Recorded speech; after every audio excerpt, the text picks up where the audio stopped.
Good morning, everyone. It's Saturday, which means it's time for yet another Salty Saturday morning. I am your host, Matthew Kadish, producer of the Salty Nerd podcast.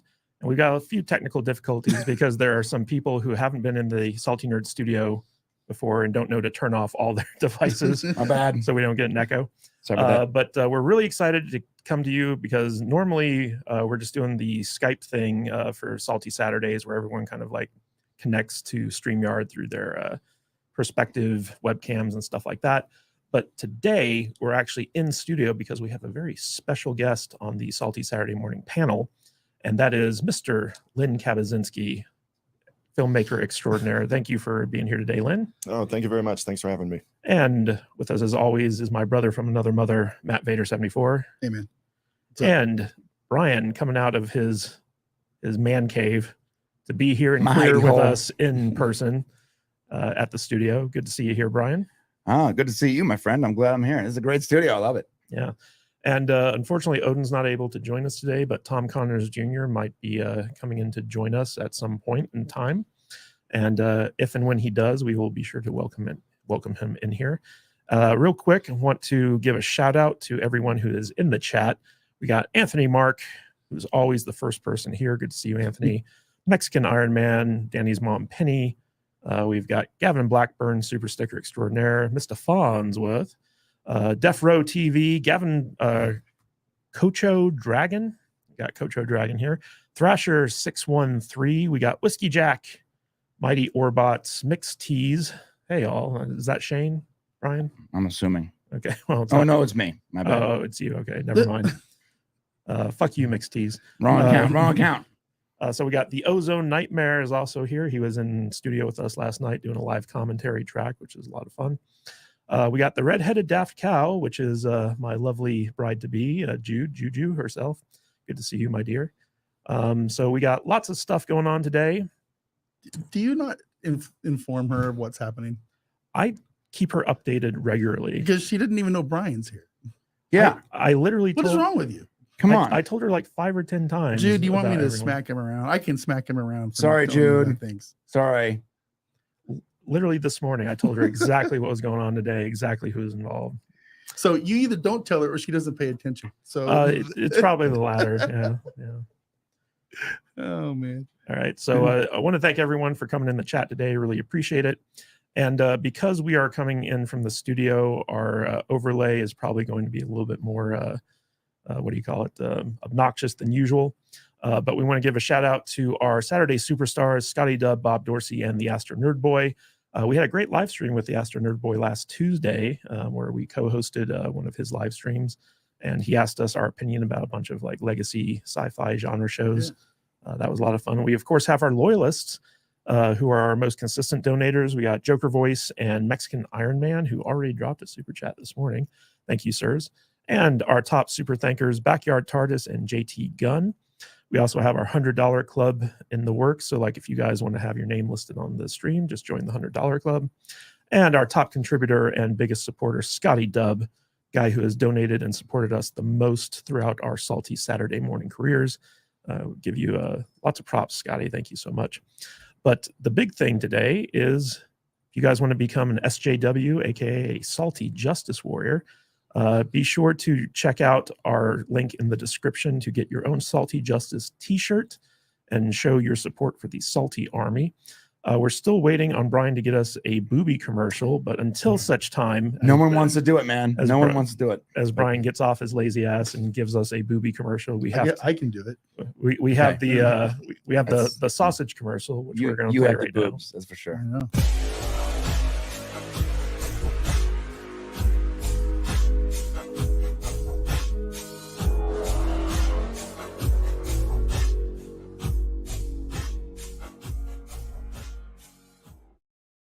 Yes, Brian, I'm very disappointed you haven't found a buxom young lass to shoot a commercial for us. Found many a buxom men. But I say I could probably really help out with that one. I probably know some people. Okay, you gotta shoot them my way.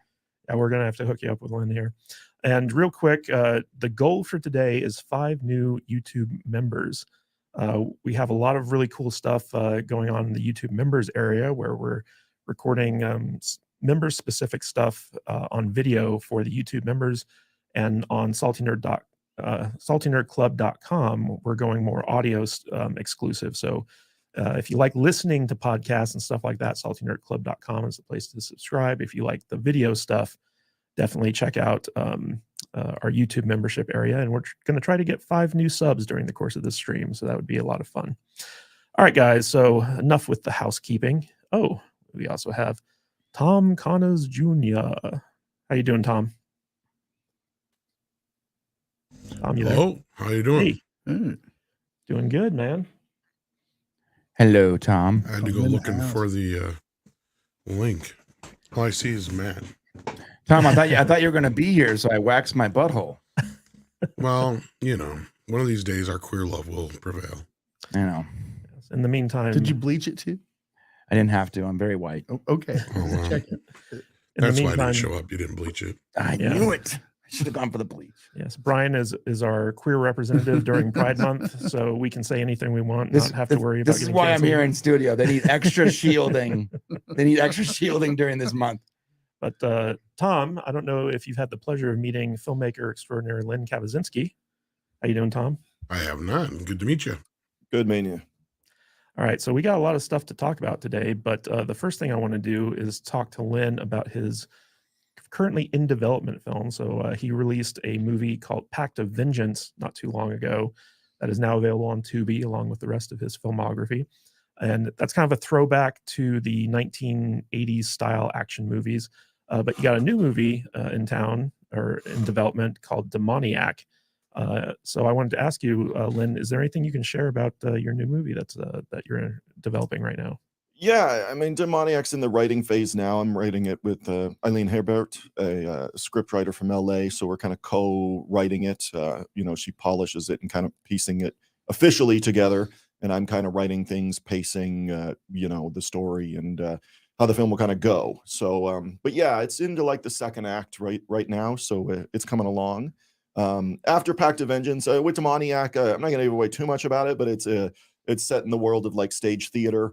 We're a struggling artist, director, if you will, in stage theater. And a company is kind of struggling to get things going. And she kind of makes a deal with the devil, if you will, to produce a script that magically appears, presents itself to her. So, and it turns out this script has connections to something that happened 80 or 90 years ago at the theater. So that's it in a small synopsis there. But it's not obviously a martial art picture. Nobody knows karate in it, that kind of thing. But Karate. That was my first question.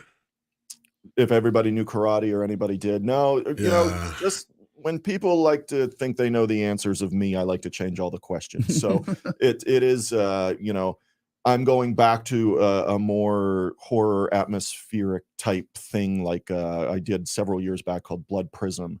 That was another one that wasn't an action picture or anything like that. And I've only done a couple of those style movies, and I think it was time to do that after kind of being exhausted on Pact of Vengeance, which was you know, my biggest budget film, and I work in very small, you know, micro budget cinema land with all my productions. But Pact of Vengeance, we had the opportunity to, you know, do a bigger budgeted, you know, micro budget indie for us anyways.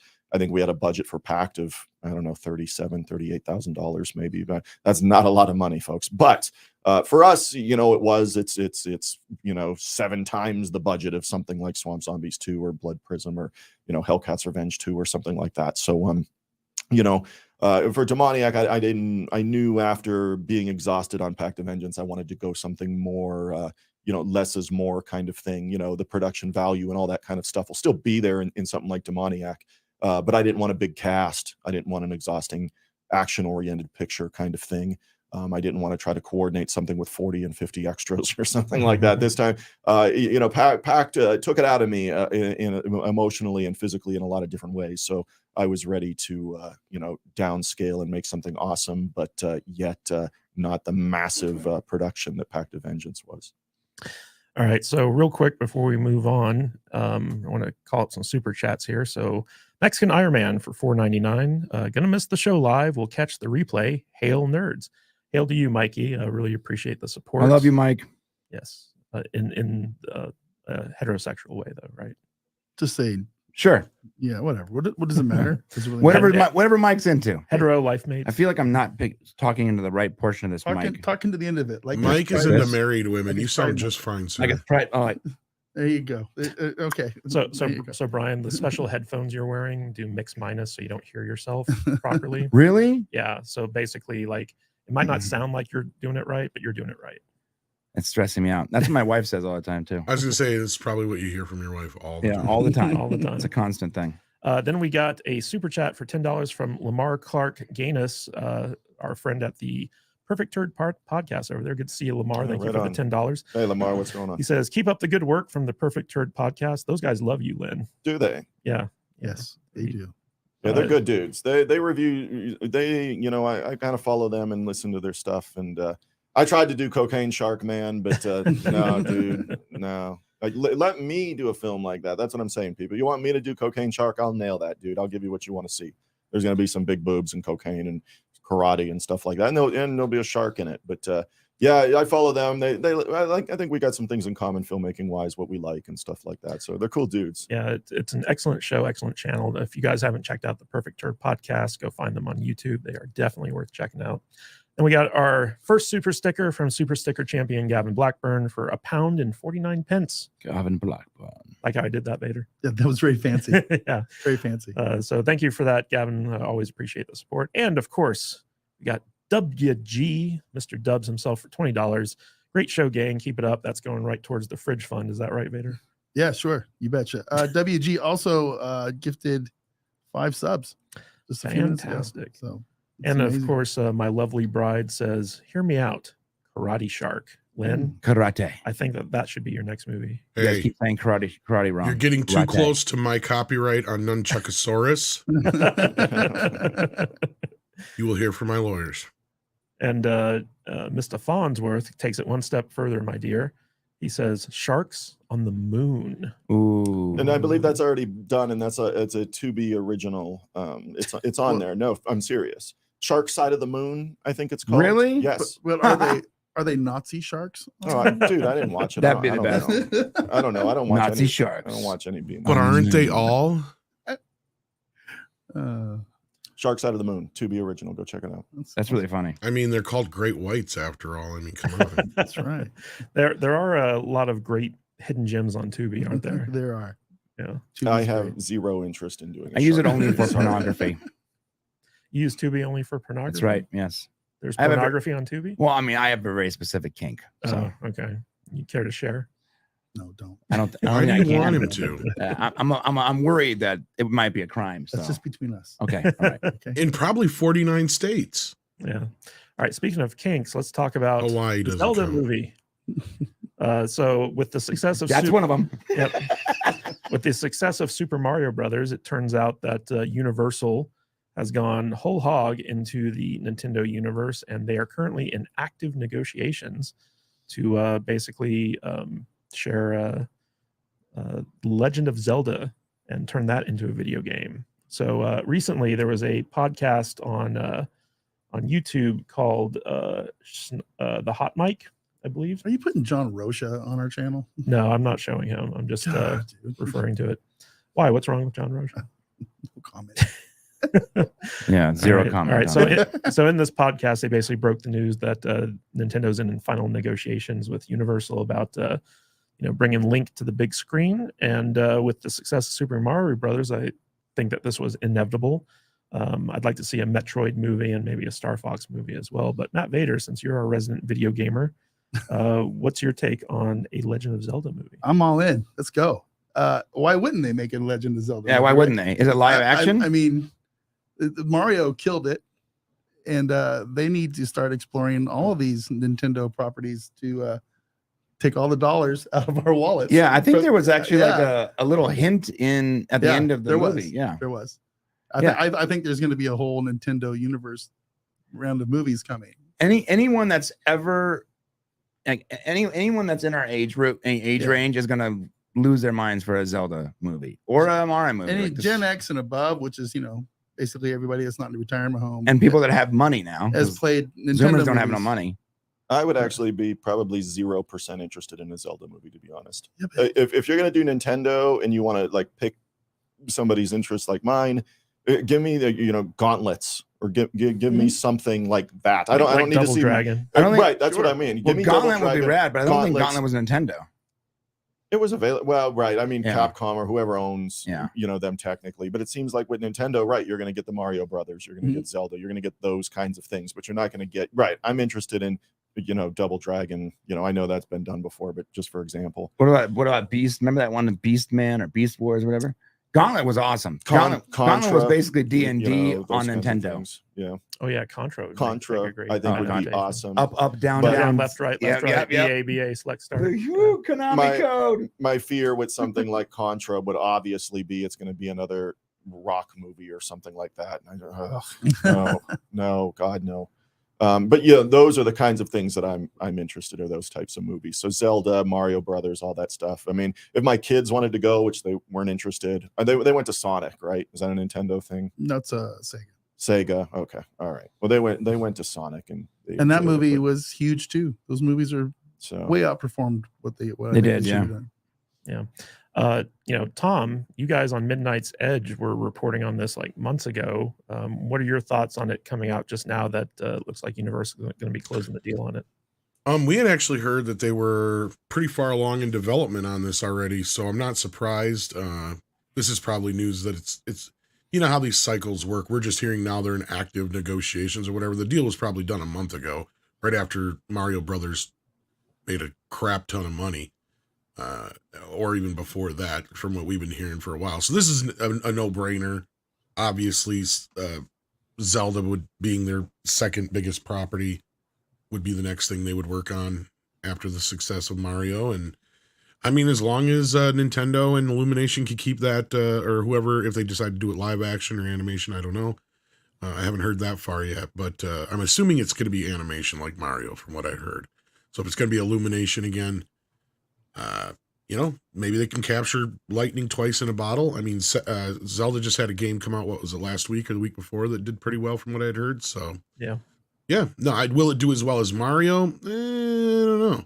That's a tough question, you know, because it's not the same kind of, it doesn't have the same kind of reach as Mario does, but you never know. Brian, you were just killing me today. I'm Sorry. glad he's What the taking heck was my that? role. He's taking my role today. My bad, bud. There's a difference between being live in studio and at your home. This is accurate. This is very accurate. Why did you let him touch buttons? I'm not. He's not. He has his own devices that are causing. You should've never Brian, give it to Brian him. rolled in here with like 16 different portable devices. I'm just trying to access the chat. Mr. Farnsworth says Altered Beast. I remember that. Oh, game. sure, Altered sure, I think sure. that's Sega property, I believe. You could do that like action horror and stuff like Yeah. that. That'd be If cool. Mark So- Wahlberg played Zelda, Zelda's a chick. So Zelda's not. Zelda is a chick. Link is Zelda's the a- Link is yeah, everybody yeah. the one I that like everybody that one. calls. Yeah, Zelda's the hot, Yeah. the hot girl. Yeah. Yeah, and Link is Mark the, Wahlberg running Link is around. the twink. Yeah, You Link can't is be the caught twin. dead in this green outfit. What is this? Hey, you guys. Hey, The you princess guys. been kidnapped. What? No, Oh no! it's a Lynn, Transformer. Lynn, if you could adapt a video game to a feature film, what would be your preference? Oh God, I don't know. I'd have to think about it. I'm not a huge gamer, man. It's just I mean, the last time I played a video game, dude, it was probably, I don't know, 15 years ago. It was probably like Rainbow Six Vegas or something like that with terrorists. You know, you're shooting them and you can, you know, have split screen with whoever's playing with you, kind of thing.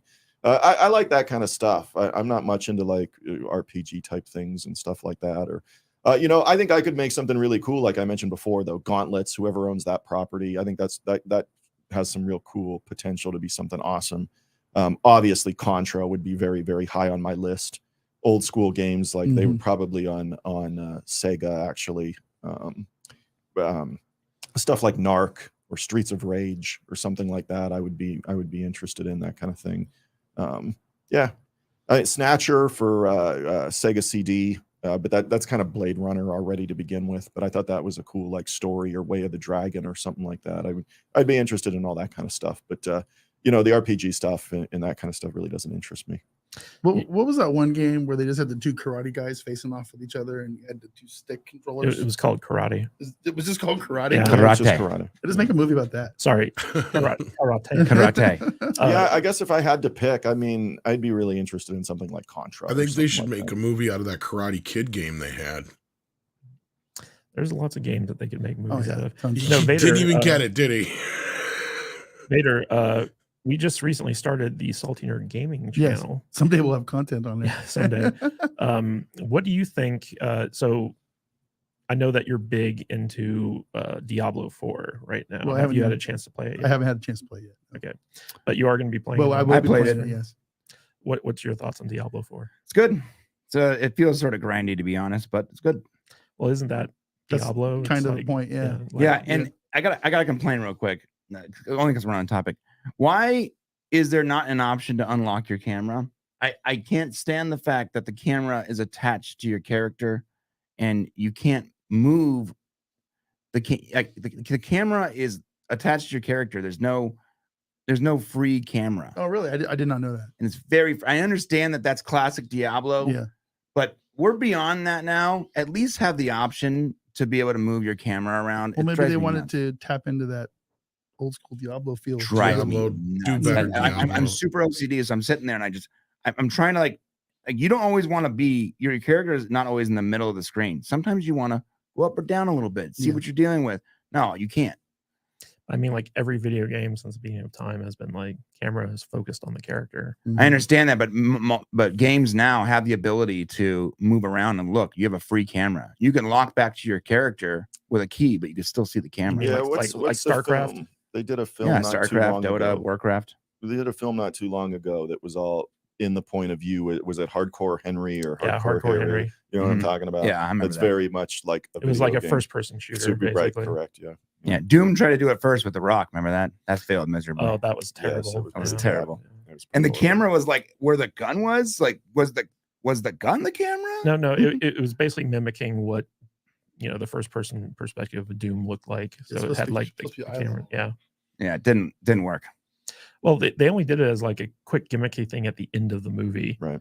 and Mhm. by then they had Here's our butchered- nod to the video gamers out Yeah, there. by then they had butchered the movies like so badly Right. that like people just didn't give a crap. Yeah. It was terrible. Like the BFG was actually very small. Like, you guys know what that stands for, right? Yeah, Oh, yeah. big fucking gun. Right. Yeah. It needs to be a big gun, not a small gun. That's an oxymoron if it's too small. That's what she said. All right, guys. So speaking of video games, I want to call up this one, which is basically John Carpenter is making a video game, and it's called Toxic Commando. It is a typical John Carpenter video game about a group of mercenaries who are fighting, look like some type of like horror zombies or demons or something like that. But what I want to do is I actually want to play the trailer for everyone. It's not going to get us taken down or nothing. Oh, it probably will. There's a way around that. I gotta show you guys how. Is it the 5-second thing? Oh no. There's another way though. You can there's an overlay that tricks the system so it doesn't know what's Oh, happening. cool. All right. So here's the trailer for this video game. It does have like some copywritten music on it, so we are probably going to get struck. Oh, well. Unless you guys want to veto me. No, go about ahead. this. Okay. So here is the trailer for John Carpenter's upcoming video game, Toxic Commando.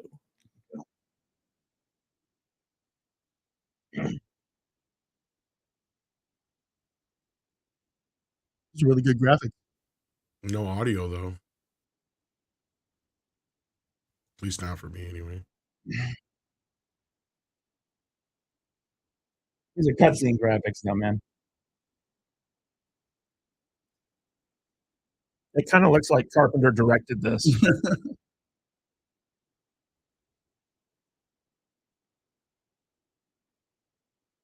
Hot redhead. All right.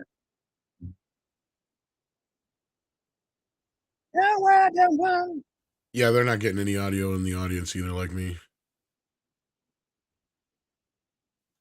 I don't think they can hear me, guys, and they can't hear you because they don't know how to read. No audio. There's I've no been saying audio. that for the last 5 minutes. You're missing out. It really sounds great. You gave Well, maybe we won't get copy strike if there's no audio. That's true. We can tell you what's going on. They're killing a lot of zombies. Well, they can see it. They just can't hear it. Shot to the Heart is playing. Yeah, with Bon Jovi music. Yep. And they're talking about how badass they are. Yeah. You ready to go? Yeah, I'm ready to go. All right, let's go. Are you ready? Three, I'm two, I don't know if they can one. even hear you guys. I think they can only hear me. Shot to the heart. All right, I'm gonna hijack the show now. Yeah, I like it. Looks like your typical zombie slasher. Can you guys even hear them? I would not have chose that music. But, it's got to be metal, man. It's got to Oh be man. zombies and big people with giant machine guns and everything. Have metal, man. Nah, Don't it's- have Bon Jovi, man. Come Bro, on, it's the dude. Clash. Like, it's all about like picking music that you wouldn't expect for a trailer. So Then Tom, the- could you guys hear us as we were playing? We that could hear video? you guys, but I don't think you guys could hear me or Yeah, You were- because I- we were hearing the audio. I heard Tom. He was Yeah. just coming in really low because the music was loud to like, us. and I kept saying no audio. Yeah. We heard you beating off, Tom. Just so you know. It's really gross. But Can you mute your mic? Let me finish that was the a happy juice. accident because Oh, yeah. we definitely would have been copies. 100% got yeah, it. we're okay. Now. 100%. It's like the entirety of the Bon Jovi song. Yeah. Yeah, Bon Jovi's Descendants would have come after you for that. Yeah. Yeah, totally. But I think it's cool that like John Carpenter like was basically the creative director on this video game Uh-huh.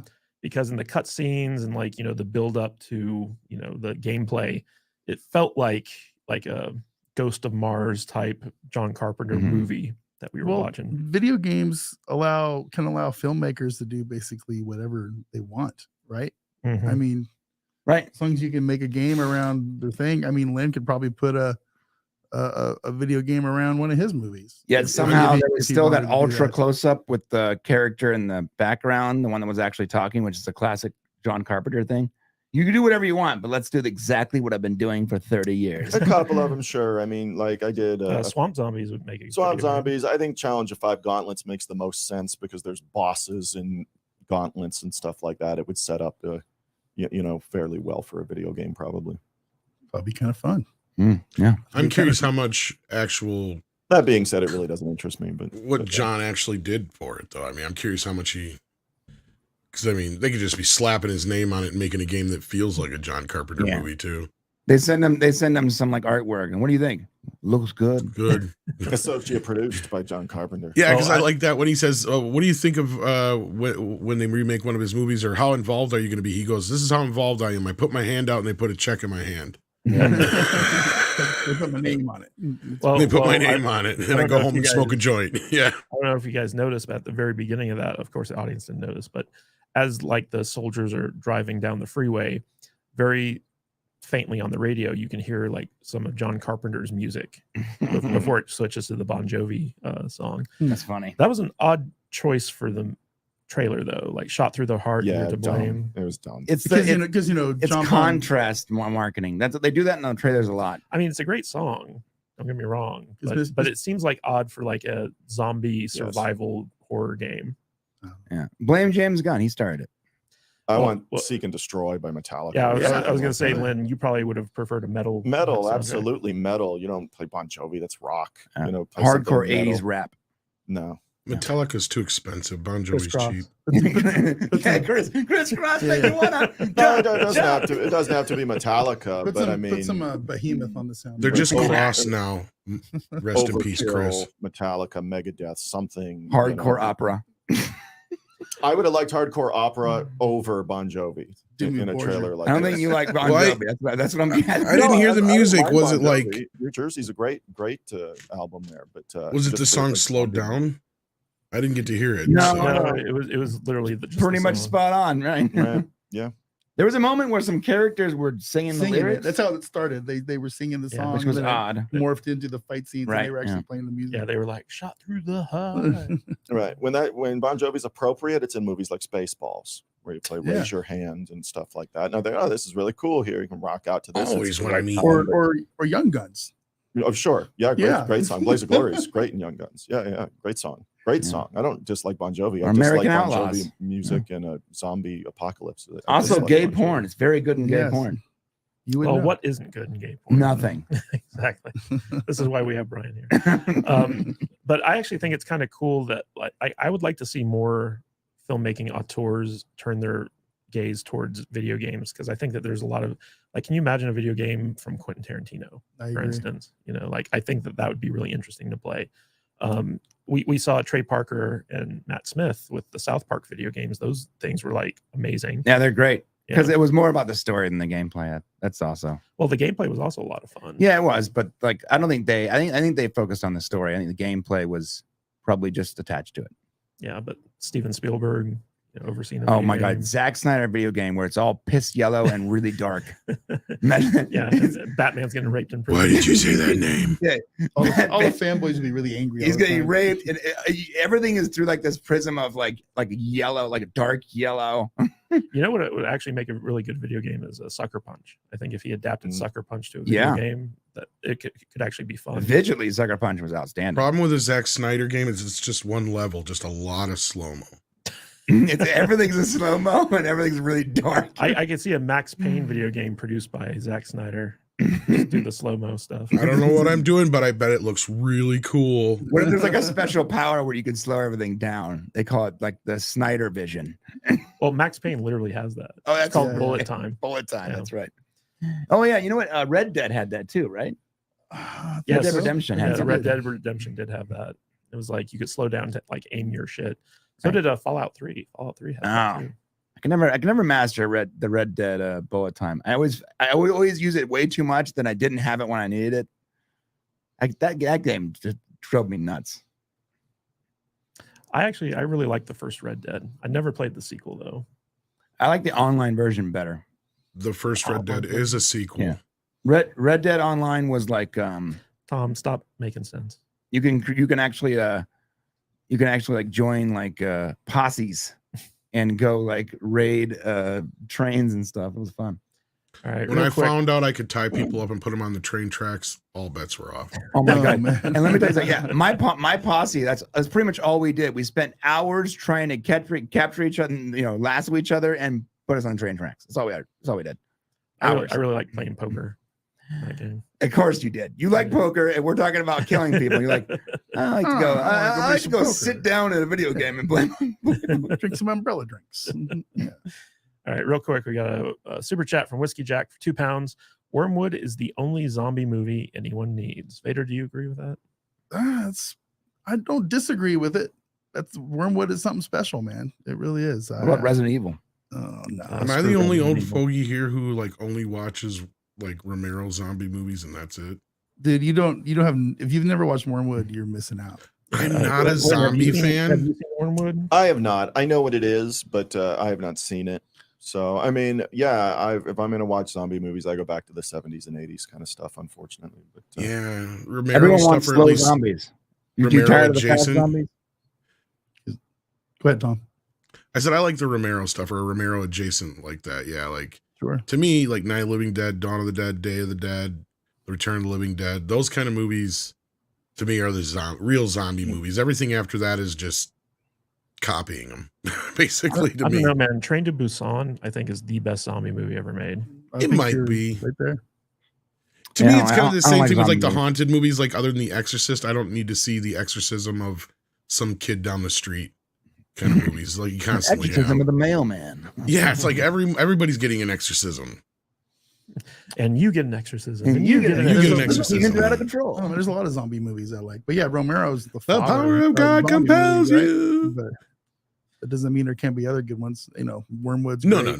You're right. Wormwood changed the genre as far as I'm concerned. I mean, on a micro budget, it was incredible what they pulled off over there. yeah, It was- there's other ones I like Bio Zombie, that kind of stuff. Mhm. I like those, and you know, but yeah, never seen it. I guess I should check it out. I guess, is it like an action movie or is it like Walking Dead? Because I have 0% No, it's interest an in action Walking movie. Dead. It's an Is action it? movie Okay, I would check it out. for sure. All right, guys. So we talked a little bit about Zack Snyder. So let's talk about the DC universe real quick. Why We do you gotta have do this to me? some confirmation that there are 3 finalists in the running for James Gunn's Here we go. Superman Legacy here via Deadline. Oh, there's a lot more than that. These are the 3 most well known, let's say. Yes, yeah. So like basically we have a situation here where let me see if I can share the screen. There we go. Okay. So the top 3 in the running. So a while back we did a story which I guess is now irrelevant about who like a new player who was in the running, and Brian seemed to love to say the name Corn Sweet a lot. Yep.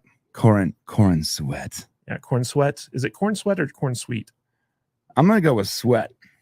Corn Sweat sounds funnier. Yeah. Either one of them are weird. Yeah.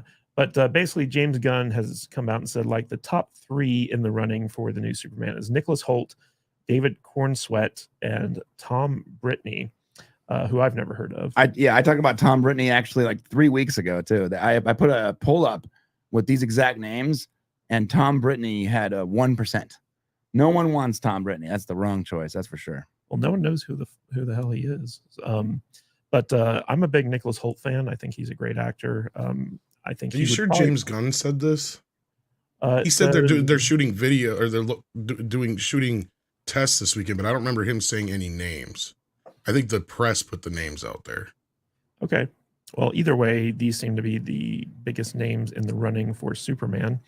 I would be cool with Nicholas Hoult playing him, although I think, Brian, you said that he would make a better Lex Luthor. Is that correct? He'd make a great Lex Luthor. He has that energy, I think, and he has the energy. He has the skill to pull it off. He's a good actor, in my opinion.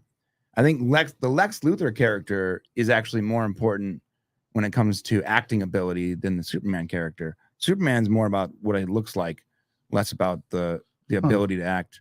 I think the villain has to be whatever the best acting is. Like the actors really got to be able to emote correctly. So not Jesse Eisenberg. No, not Jesse Eisenberg. He just played Mark Zuckerberg as Lex Luthor. That's how it was. He played like schizophrenic Mark Zuckerberg. Right. Yeah. As Lex Luthor. Tom, what can you tell us that you're hearing about this casting decision? Well, I've been saying for a while with all the rumors that come out, because things kind of went silent not long after James took over, and the mantra I kept hearing was nobody knows nothing but James.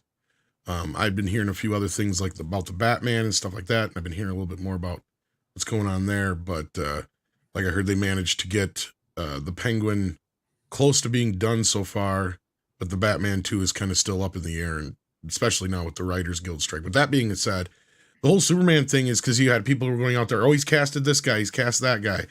James coming out and saying that was him saying nobody's been chosen yet, basically, in so many words.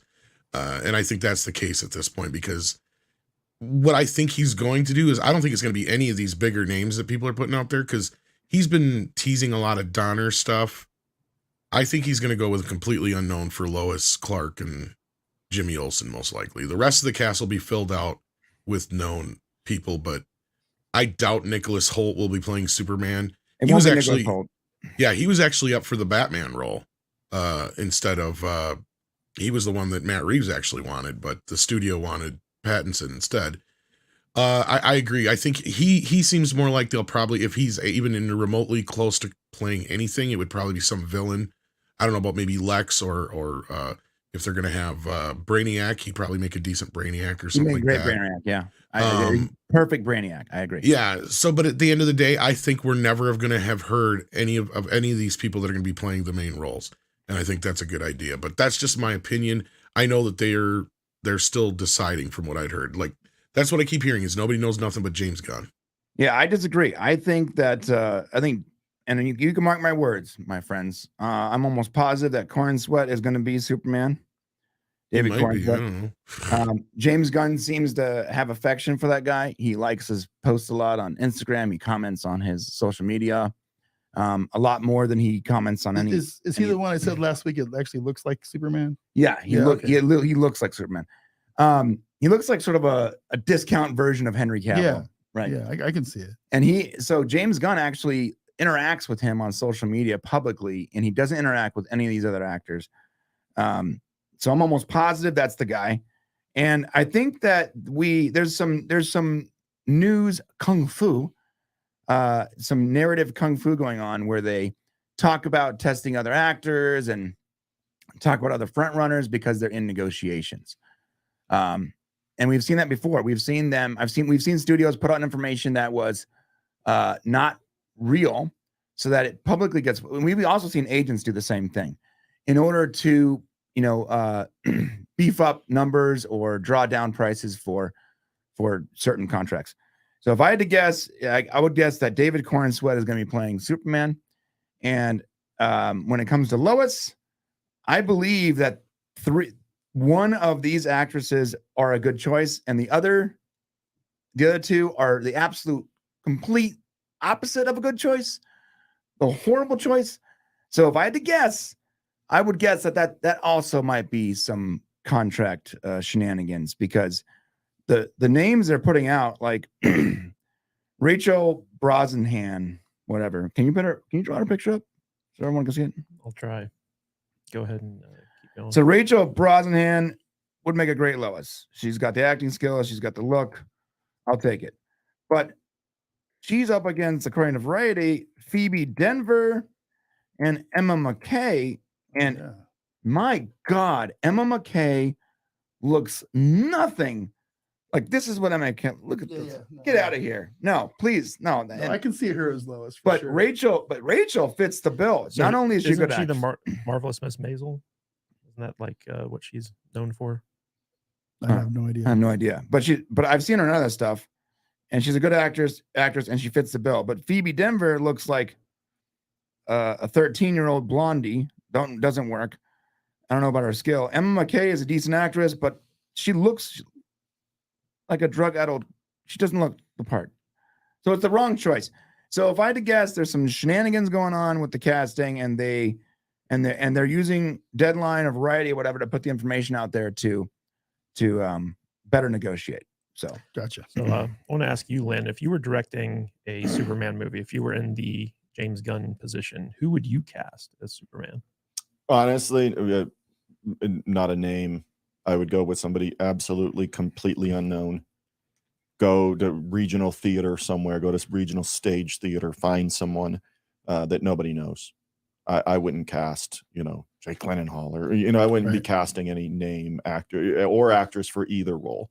You can populate, supporting characters around them by pulling in a name, that might fit or whatever. But the Lois role and Clark role, I would cast complete no names.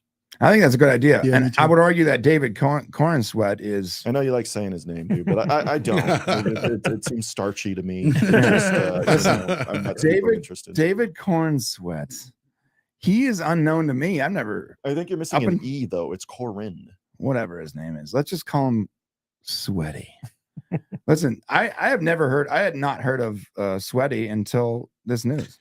No, neither have I. And looking at him, I don't see Cavill so much as I do see just kind of like what you would see looking at a young Christopher Reeve, kind of, not so much in the face, but just that emulation of Superman. Same thing Cavill had, but he's got the jawline. I could see him do it. Yeah, he's got the wavy hair. He definitely fits the part, man. He does. He looks like a young Superman. You might be onto something, Brian. I mean, I'm sure The Rock. It's very plausible for it. It's going to be The Rock. I mean, he may have an idea of who he wants the part to be played by, but he has to appease the studio by doing all these screen tests. That's very possible.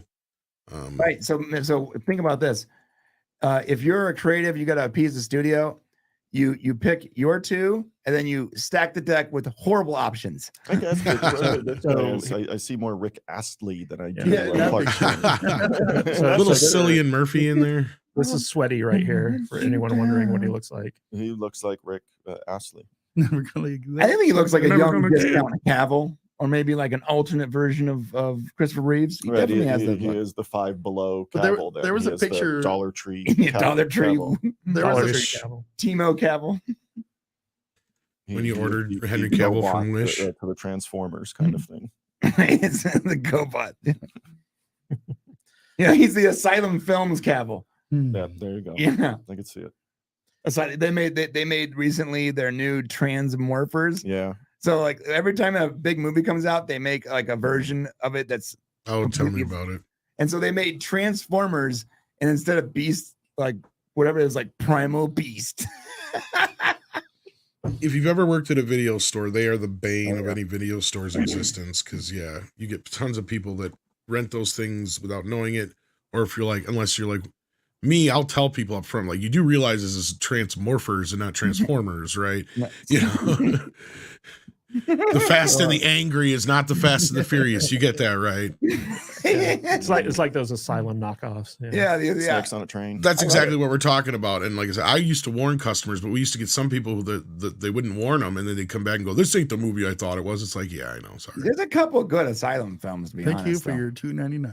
Out of the 4,000 they have, there's like 2 really good ones. So, Matt Vader, Yeah. what do you think of the options that we're getting for Superman Legacy here? Um, Do any of them I- excite you? I'm okay with this guy. I mean, this Does looks like this man excite you? no, but this picture, no. He does. He looks like a Rick Astley. look knockoff. up another. But there was a picture that we Yeah. saw last week where he looked like fucking Henry Cavill. Yeah, it looked like it looks exactly like Henry crazy. It Cavill. was like, and I was like, damn, that looks like Superman. Yeah, go to the images. so- It's right there. That What- one. That's a good. Yeah. that When looks is like this Superman supposed to me. go into production? Because they're gonna. Let me makes tell you, the studio will take care of Corey yeah. Sweat there with some Yeah, yeah. maybe anabolics and stuff like Absolutely. that. Right They'll click, get right him click. ready for Superman. See that picture? I can see him as a younger Superman. No sweat, not at all. Rick Astley knockoff over there. No, it doesn't look like Superman, but you know, Open what image do you in do? the tab. Yeah. it's very strange. And the girl, she definitely looks like a Lois Lane. Yeah, I have yeah. no problem with that. So, yeah. And I've never heard of either of these people. Sweaty so and going- Son and go- Rachel. Going the no name route is the way to go. And I know these two have got a resume, but I've never heard of either one Oh, of them. she is So, Marvelous Miss Maisel. I don't know. Yeah, Should be fine. she is. No And she was in House of Cards. She was in Blacklist. No, she's a good actress, dude. Yeah. She's a good actress. And she Go looks with the it. part. And she's Could- hot could- enough for it could- to work, but not so hot that it's distracting. Could it be that James Gunn might know what the fuck he's doing? Oh my gosh. Oh, Wait shit. a minute. Wait, Huh? really? Is that What? possible? Is weird. You even think Well, that. not to stick up for James Gunn for a minute, but people forget that he's done more than Guardians of Yeah. the Galaxy. Right. I mean, Yeah. go back and check out Super. See some of the other movies that he's produced. This guy you has seen been Slither, Tom? steeped in superhero stuff forever. What was that? Have you ever seen Slither? Yeah, well, yeah, and Yeah. then, of course, there was another one he didn't. I don't think he directed it, but he was writer on it called The Supers, which came out a little after Mystery Men, but it was very much in the same vein, right? Yeah. Like, so I mean, this guy has been steeped in comic book lore forever. You can tell he loves it. Mhm. He's been posting a lot of Alex Ross and Richard Donner stuff when it comes to Superman. I think we're in a good place there. It's the other stuff I'm more worried about, because the idea of what he's doing with Batman and some of the other stuff and the confusion that we're going to get off of the end of Flash is going to be just insane, because I've got people coming at me with all kinds of stuff, and it's just like, look, I understand what they're setting up at the end, but it makes very little sense to do that going forward. But I'm not going to get into spoilers of the Flash I heard that yet. Andre Muschietti, whatever. Oh, hold on. We're gonna talk about him in a second. Oh, we are. Real quick, I just want to highlight the super chat from Lamar from the Perfect Turd podcast. I'm still waiting on the expected overly convoluted Metal Gear Solid film adaptation, which apparently is going forward. Is that right? I have no idea. Really? Yeah. I expect a lot of nudity then. A lot of Solid Snake action. Yeah, a lot of Solid Snake and nudity. I expect swinging penises. Well, Lynn, we were talking about Escape from New York last night, and Metal Gear Solid is basically Right. the character like Yeah, it Snake is. Just Plissken. Plissken, Right. right? Yeah. It's Plissken. So I mean, there's nothing new there. But you mentioned Gunn's what was it? Slither. Yeah, I had seen that, and that's cool. But I mean, for all the people that know him and think that's like crazy original or crazy awesome for him, go watch Night of the Creeps. I mean, go back to the 80s and watch Night of the Creeps, because it blows something like that out of the water. No, in my and I've opinion. seen that, but Slither was just more digestible by all of us common plebs. I see. Well, not only that, yeah. My point is people. I think most people just think he's the guy who makes movies like Guardians of the Galaxy and the Suicide Squad, right? He makes a lot It's of like- them. Yeah, he makes a lot. Everything He he's ever can made do has been a hit. more than that. He can do more than just the slapstick kind of goofiness and the one-liners and all that kind of stuff. I don't expect Superman to be, wall to the wall comedy and a bunch of, 70s and 80s tunes and stuff like that. Mhm. That's what I think people think it's going to be. Shot through the It's- heart. Yeah, no, Yeah, I shot through the think you're heart. right. Yeah. People also seem to forget that not only is Gunn a good creative, like he knows what he's doing, but additionally, he's been doing it for a long time. The same people that like Zack Snyder. Everyone loves Zack Snyder. I mean, come on, bro. Where did Zack Snyder get most of his? Well, I mean, he cribbed it from Frank Miller, but it's funny because he's James trying to Gunn, hint at James Gunn writing. James Dawn Gunn of the wrote Dead. Dawn of the Dead, which was Zack Snyder's first feature film after Right. he graduated from music videos.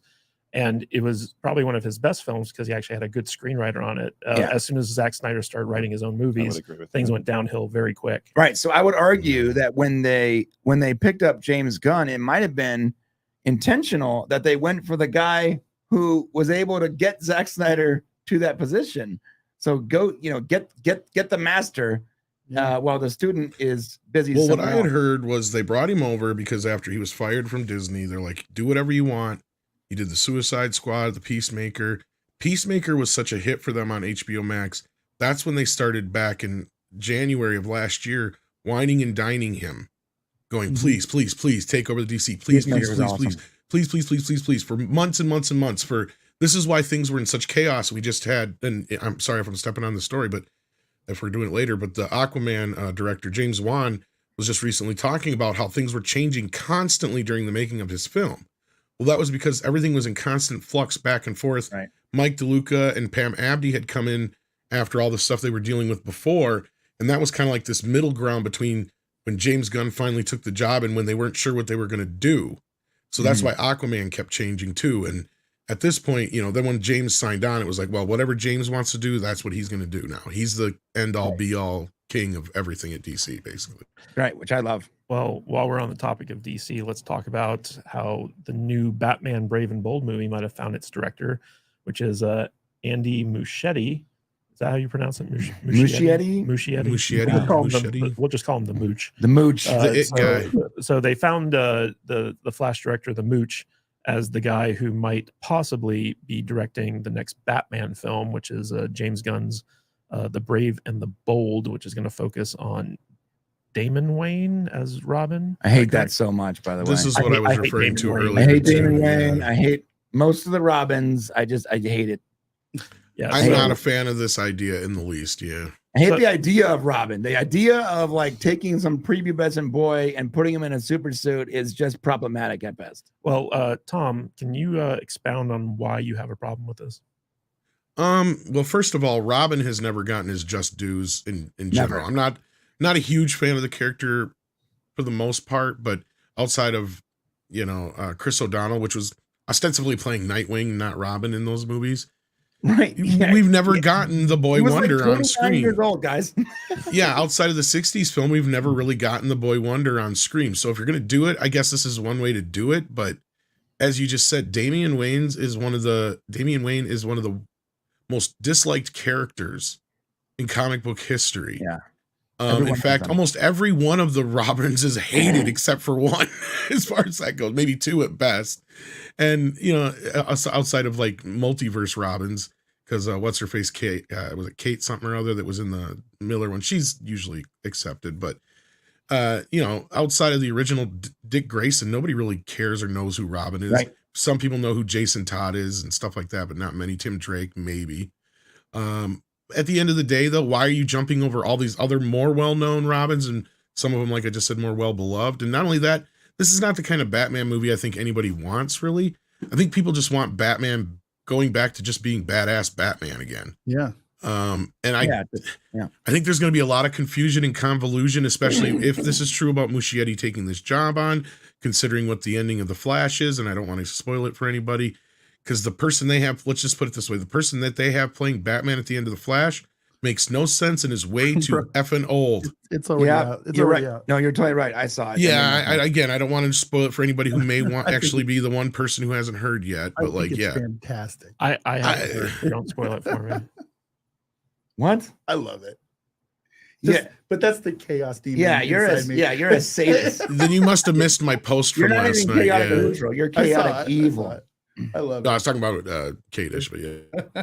Yeah, I've been staying off social media lately just because I've been so busy. But as a huge Batman fan, I'm kind of interested in this news because they still have dueling Batman films, right? It's like you got the Pattinson movies. And I then think you got this one. Pattinson's done. I don't think it's going to go forward. So yeah, Brian and I agree with you. Like, there's been a time where this thing was a big possibility, but the problem with the Batman from day one is it did not make the $1 billion they were expecting it to. Yeah. And since then, this whole thing's been kind of, well, we might do it. And I had heard last that the Penguin was going to decide whether or not they did the Batman 2 or not. If the Penguin did well on HBO Max, then the Batman 2 was a go. Because if you notice, they keep pushing it back. Now I heard with the writer's strike, it might not happen at all. It might not That even be the- happen. Yeah, that's the reason they might use as to why it won't happen. Yeah, and for all those people who have been coming right. at me for the last year and a half, every time I bring it up, they can suck it because I've been telling you guys, the Batman 2 is not as a done deal as you think it is. It's not. Yeah, and the Penguin might not happen. A lot of so they stopped before Principal, and then I heard they got it done just under the gun, actually, but we could. Oh yeah, so I heard the opposite. I heard that they didn't even finish filming. Sorry, they didn't finish filming, and then all the actors and everything are basically just off on vacation mode. Like they're back home, just chilling, posting on Instagram, whatever, Starting YouTube channels. Starting YouTube channels. Well, Paulie of Latino Slant, I was on with him, and he actually half-assed doxed his source on this, but they said that they had finished shooting, and I kind of trust who it is. Interesting. But- Well, I trust good. Paulie, so.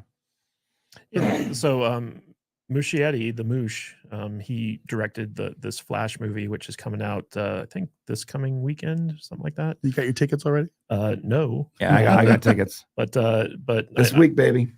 I'm kind of interested to see like how good this Flash movie is going to be, and if it actually like lives up to the hype that I've been hearing. A lot of people are saying like this is the best comic book movie ever made. No, man. I talked to a friend of mine who is a massive Marvel fan, and I can't say his name. He's a critic also on YouTube. He has a very large channel, and he thought The Flash was going to be just garbage, and he was fully prepared after his screening to just come out and just make like a raving, ranting review. And he was like, dude, it was actually pretty damn good. And I don't like the character, and I don't like the actor, and I'm not really into this version of DC, but the movie was outstanding. And I'm like, really?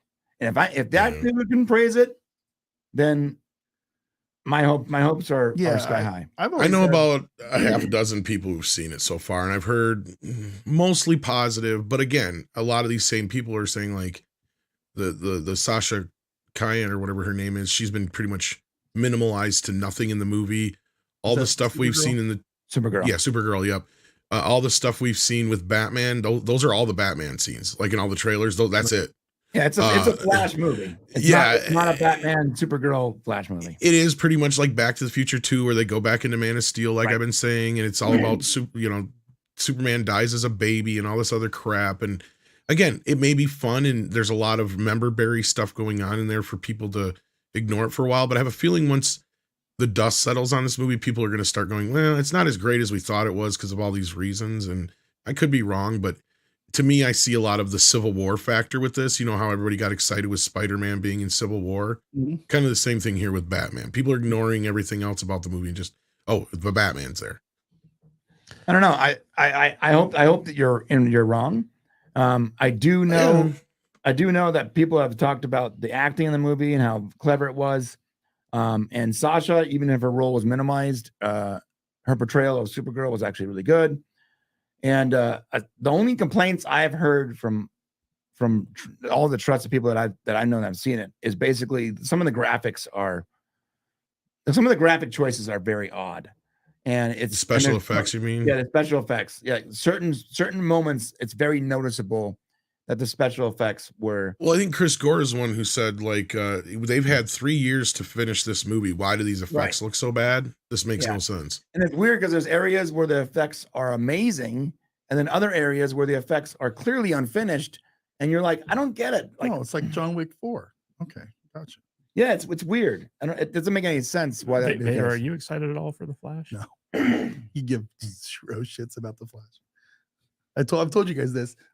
You know you're coming on my show next Sunday to review The Flash. No, I did not know this. You said you would. I did not. Yeah. Last month, Oh it's on stream. I guess I gotta go watch it. Yeah, you gotta go watch it. All right. Lynn, what's your take on You this? said you Do you wouldn't. think the Moosh is a good choice to direct a Batman movie? I have really no interest in comic book movies. I'd rather just go read a graphic novel. or a Well, comic this book guy movie. directed the Stephen King It movies, the most recent Oh, incarnation. yeah. I love it. Right, so they'll keep with their gimmick that DC is dark films or darker films and stuff. I don't even remember the last comic book movie I liked that I watched. Maybe Kick-Ass. I guess it's been a while. You know what I mean? That Deadpool movie where he's like, oh, Deadpool's all right. I think it was funny. I think that's going to get played out really, really, if it hasn't already, No, but soon. But in there's some Deadpool funny 2, stuff in that. when Cable comes through and he's all mean and he's like, "Why are you so dark? You're like the DC universe." Right. That's funny. Yeah. Deadpool had some funny parts in it. Yeah. So Deadpool 3 is going to change the game, dude. It's bringing X-Men. It's gonna kick off the next phase for Marvel. The phase that we think Marvel is in right now is vaporware. It's not real. And in true meta form, I'm predicting that Deadpool is going to completely wreck the Kang dynasty, whatever I hope phase. so. And it's gonna usher in a completely different Marvel phase that no one even knows is happening. And they're gonna do it by breaking the fourth wall kind of move. Only Deadpool can do. all my stuff that I liked from the characters in comic books and stuff that I liked of Marvel, they've already ruined at some point already. I mean, I'm a biker guy, karate guy. I mean, it probably I've got tattoos of Iron Fist on me. I mean, it's pretty easy to see what characters I would like. They ruined Iron Fist. In Marvel, you can give me that any day you want. I can fix it. I know what people will want to see in Iron Fist. Give them Iron Fist. That's exactly why they wouldn't, dude. Give me Ghost Rider. They ruined Ghost Rider. I know everybody loves Nick Cage, but let's be honest, people. Back then when it first came out, everybody thought it was stupid. It was It's bad. It's still a bad movie. It's still no, stupid. Nicolas Cage takes movies sometimes just for the checks, guys. Right. I'm more of a Ghost comic Rider, book protector. Well, I love Ghost the Rider he characters. took because he wanted to do a comic book movie because he couldn't do He Superman. couldn't do Superman. Yeah. Right. And Well, I love Iron Fist. Well, I he's love Ghost better for Rider. Ghost Rider for sure. I had hundreds and hundreds of issues of the Incredible Hulk. I loved the comic book. All the movies have sucked. I would rather just go back and watch the TV show with Bixby and Ferrigno. Did you like Logan? Logan, I just thought was it's a DC movie. It's drab and depressing. Well, that's the story though. That's it's a DC movie though. But if they, well, I mean, it's a Marvel movie, but I know. you're saying it's in It's style. a DC movie. But if they had gone in any other direction other than what they did in Logan, then the fans of that original graphic novel would have been very upset because that's what the graphic novel is. It is. Yeah. Well, it's missing the incest Hulk babies, but still. Well, yes, it is. But how do they even explain that, bro? I remember watching the movie and be like, "Can I watch this with my kids?" I read the book. No, they did probably the only movie version you really could of that. But no, like the reasons that you're talking about there are why they probably never hire you at Marvel, because you're a fan, first and foremost. Marvel, a lot of these companies where things aren't working, they hate the fans. And the last thing they want to hear is, I'm a fan. In fact, I've been told time and time again, if you want to work at Lucasfilm or for Star Trek or any of these things, the last thing you tell them is you're a fan, because they do not want to deal with that garbage. I know that when I worked at Paramount, that was common knowledge where if you wanted to get a job on Star Trek, you had to hide the fact that you were a fan because they did not want to hire anyone who actually cared about the property. Yeah, you got to tell them you're a non-binary, and this is what I'm doing. Yeah, you think I'm setting it up? One day I'm going to be writing a Star Trek episode. You guys don't know that. Yeah, I wouldn't lie to them. They can just have the product continue to suck, and that's what'll happen. I'd lie. Well, I would lie my pants it's off. funny talking about Marvel. We're like literally a week away from like the Secret Invasion event where Sam Jackson is getting his own Marvel TV show, and like no one's talking Nobody about cares. I it. didn't even know that. Really? Right? Yeah. Nobody I have a Marvel I'm sick channel. of all these mother effing aliens on this mother effing planet. I mean, think about that for a second. You got a Marvel series coming out starring Sam Jackson, Mhm. Mhm. and nobody gives a shit. That's crazy. This is just Not like Sam Black Jackson. Widow all over again, because it But should have been done 10 years ago. Yeah, it's not just Sam Jackson though, but it's Sam Mendelsohn. Is that Yeah, his and name? and Coulson is back in it. The guy who plays Phil Coulson, Greg, wow. whatever. What's her name?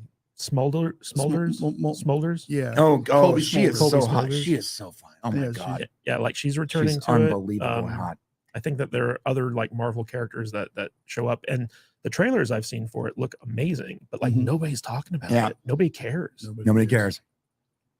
Well, that's how Marvel has tarnished their brand at this point. The only hit they've had in recent years besides Spider-Man has been Guardians of the Galaxy, really. Yeah, and that's pretty much Barely a done for it. hit. Yeah. Yeah. That just barely eked by and made its money back, and that's about it. I feel like Secret Invasion and Loki are just coming out because they've already shot them. Yeah. So they're like, what do we do with them? Gotta get them out there. Maybe they'll make a little bit of money. Well, for us. Loki will still make money. You think? Yeah. I have no intention of watching it. Well, it's going to be Not a Disney Plus show, the- so how after do you the- equate that? I don't know. I don't equate it to anything. But, Yeah. Well, I I think was more the towards King- Brian, but yeah. Well, I'm just gonna it's gonna do well because even Marvel detractors, for the most part, agreed that Loki season 1 was quality.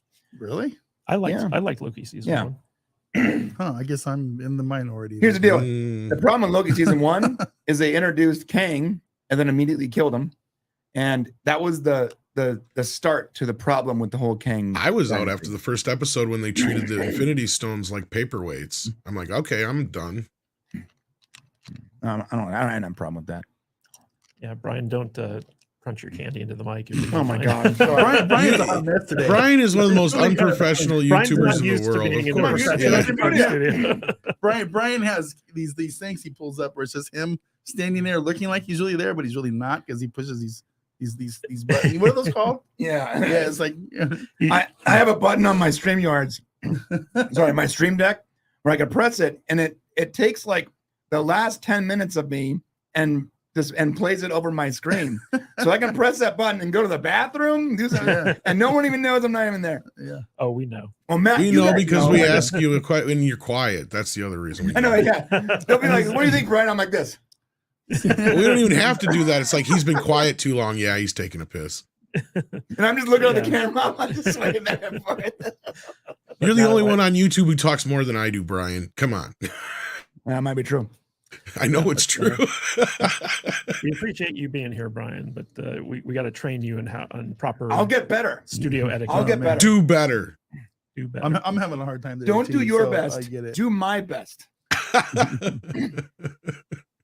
What's next, Matthew? All right. So next, we're going to talk about Jenna Ortega and how she's taking charge of the Wednesday Netflix show. Nice. So apparently, Jenna Ortega. So everyone knows, basically the hit Addams Family show Wednesday was a big smash for Netflix. It went viral with like her dancing scene and stuff like that. Wasn't it their biggest show of all time so far? I think so. It's up there with Stranger Things. I thought and it stuff beat like that. Stranger Things and stuff like that. It Was probably did. But That's all right too. basically, there's this big Variety article where Jenna Ortega is kind of flexing her producing muscles because she became a producer on season 2. And what's interesting is that apparently in season 1, there was a lot of like kind of chaos behind the scenes, which is typical for a Tim Burton movie.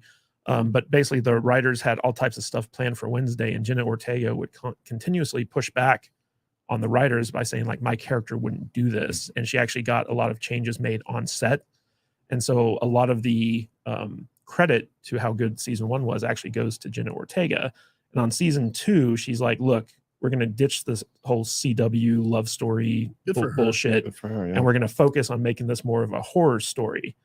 And so like as the producer of season 2, she actually has a lot of say in like how this is going to shape up.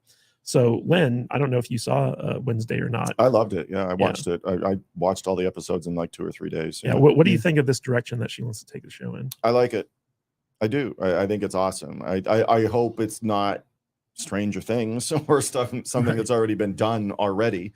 But I mean, if she brings some kind of unique slant to it where it's not the other episodic shows that they're, that even Netflix is already doing, I think it'd be cool. I think it'd be different. Nobody wants to see a CW show. I don't want to see a CW show called Wednesday. You know what I mean? Right. I want to see a Netflix show called Wednesday. I don't want to see a CW show called Wednesday. Yeah, what's interesting about Wednesday was that it really kind of took the Addams Family mythos and expanded upon it in a unique way that we hadn't seen before. And that's what made it awesome. Right. Yeah, and Vader, what's your take on this? Do you think that she's justified in wanting to make it more horror centric? I absolutely believe she is. I mean, good on her. You know, the parts that made season 1 were the parts where she was acting like the Wednesday, that we think that she should be acting like. Yeah. It's Like the character. I'm not steeped in Addams Family lore. No. I'm not, but you know, there's something about this character that you think as she grows up, and we move into areas where we don't know about her, that she's going to go a certain direction, Right? And I think that's what Jenna is doing with her. You know what I mean? It's So like Vader- it's like any time that they started going a little bit CW on that show, Yeah. you can almost tell where she said, "Whoa, Oh, so let's swing it back this pull way that a shit little back. bit." You know, and yeah, There's moments that still seeped in there of CW in it. But yeah, if she was the one that reeled everything back in, then give her shot at producing. Absolutely. Them, and I'd like Let to me see ask what you. happens. So Vader, you're not an Adams head. You're not going to the convention next week. is there a convention? Yeah, Next we all week? dress up like Cousin It, That would be fun. and then we have sex in the parking lot. Oh man, I'm down. All right, let's go. Vader's like, I have no I don't think the seconds over parking lot is part of the convention, Brian. real quick. It is now. From Jude, she says the love story was the only thing that bugged me about Wednesday. Thanks, Right. Vader, for making me watch it. Yeah, you're welcome, Jude. It was good stuff. I avoided it because It was literally one of those shows where all like, oh god, this is gonna be some CW Yeah. bullshit. And That's why I avoided it, The second we watched it, by the time the first episode was over, we were all like, "What the fuck did I just watch?" Right, it was and good, You, yeah. and you keep pushing the button for Yeah, next episode. Same. Right. And the next thing you know, you're 6 episodes in, and you gotta go to sleep. Netflix is like, are you still here? And I might Why be, are you still here? I might be in the minority, but I thought Catherine Zeta-Jones was perfect casting. Perfect. Yeah, That's not the minority. Yeah. That's the consensus. honestly, Yeah, that was one of my shows concerns. where I've hit Go ahead. the button on and kind of thing. Next episode. And it was Wednesday, and it was Paramount Plus's Tulsa King, which I Yeah. thought was awesome. Tolkien is yeah. awesome. I tried to watch the Fubar one with Schwarzenegger that just released, and I got through a couple episodes. It's okay, but I watched the whole thing. Did I constantly hit the next episode? No, because it's not Tulsa King. Tulsa, Right. I know they're different stories, different shows, Yeah. but Tulsa King's way better than Fubar. in my I actually opinion. know one of the guys that's on Tulsa King in real life, and he was like, every single time I came to set, there was like this giant spread that Sly Stallone, like he's making Tulsa King, so it was just barbecue ribs, food, and he would treat the entire cast to food. He was the most generous dude on set. Age has mellowed him out, kind of thing. Right. You know what I mean? Age has actually made him probably a better person. Right. Probably. but Everyone that's- loves the that's guy, Age, yeah. right? That's age, probably. I think with these streaming shows, that should be like one of the gauges of if it's good or not. It's like, how many times did you push the Right. next episode button? You know, Right. If you one push time, it enough two for times, Netflix three to ask times. you, why aren't you asleep Right. yet? It's a win. Yeah. Well, and I avoided Wednesday for a few reasons, one of which was part of the cast. Outside of Jenna Ortega, I just was not on board with anybody who was in the cast, and I was afraid of the, CW kind of thing going on. I saw in the trailers, the show looked like a ripoff of like a Hogwarts school kind of thing. I'm just like, this is not my bag. I was a huge Addams Family fan, and from what I was hearing, it was like, okay, so people are liking it. But then I saw the reports. I never actually watched the show yet. I might get around to it now after hearing this, and I'll tell you why, because I was hearing reports of, the writers bitching about Jenna Ortega. Mm-hmm. And it's like, well, from what I'm hearing, from what she's saying and what they're griping about, she's the only one working on the show who seems to understand this character. Right. There you go. Well, that's because Because- they didn't hire fans of the show. to begin with. Exactly, because like we're talking about this show when it first was talked about, and I'm like, this is not where you go with this. If you're gonna go with this with a more adult Wednesday, you have it be something like Script Doctor and I script doctored up this idea of basically Pugsley getting married to a normal chick, and she keeps making him so normal that Wednesday can't stand it, so he's trying to kill his wife.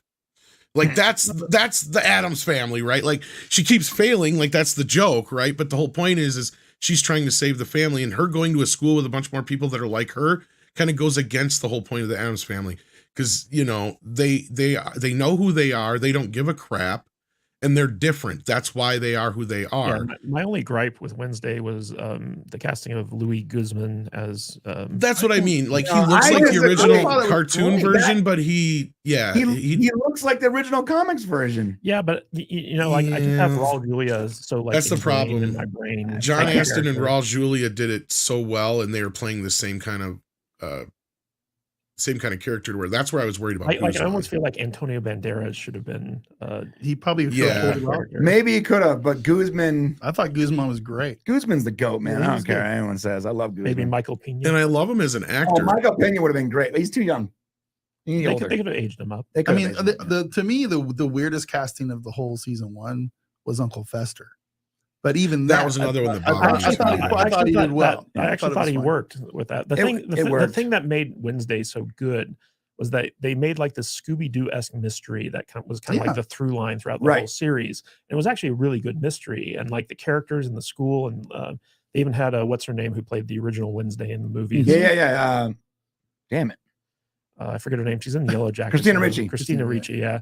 So like My first crush. like she came back. Who should have been playing Matisha, but that's my opinion. But anyway, sorry. Yeah, so she came back for the series, and so like it was kind of interesting to see like the new Wednesday acting off of the old Wednesday and stuff like that. Everything about like I'm not a big Tim Burton fan. I usually think Tim Burton stuff is really bad, and he directed like the first half of like this season, the first season.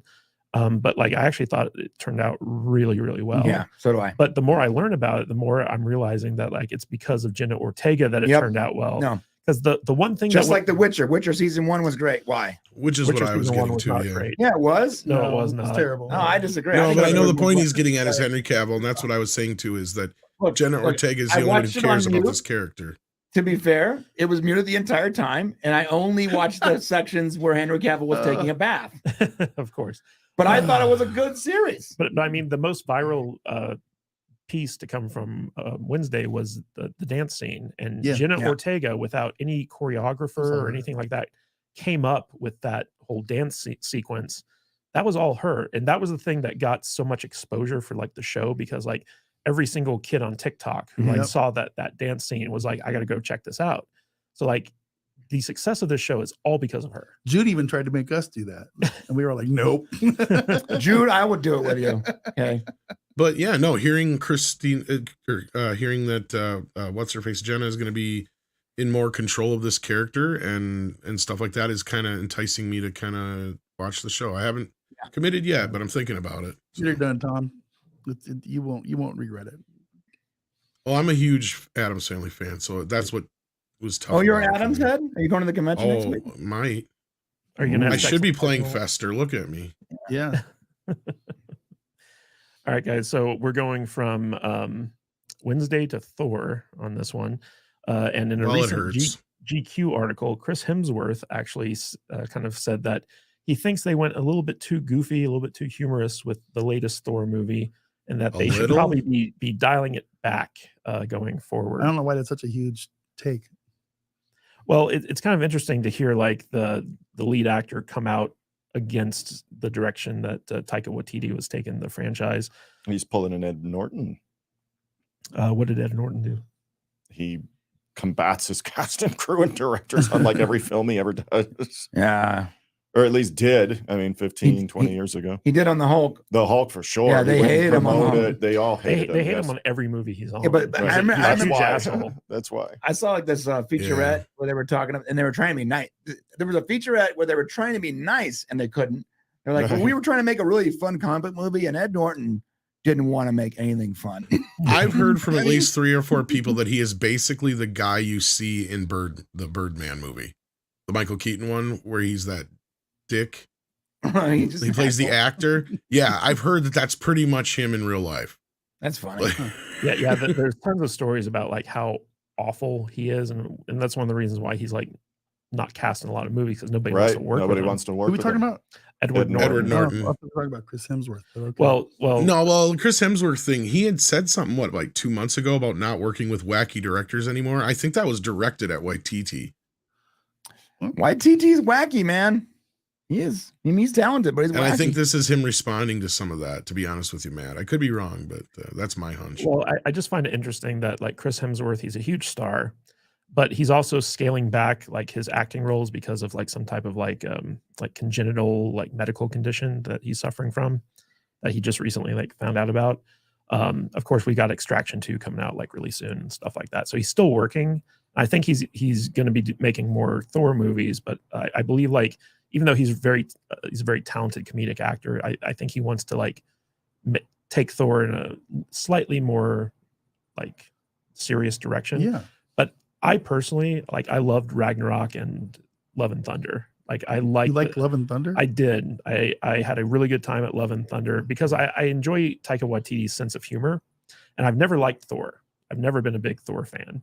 So you know, like I didn't mind like the more comedic bend to it because I thought it made the character more interesting to me. Agree.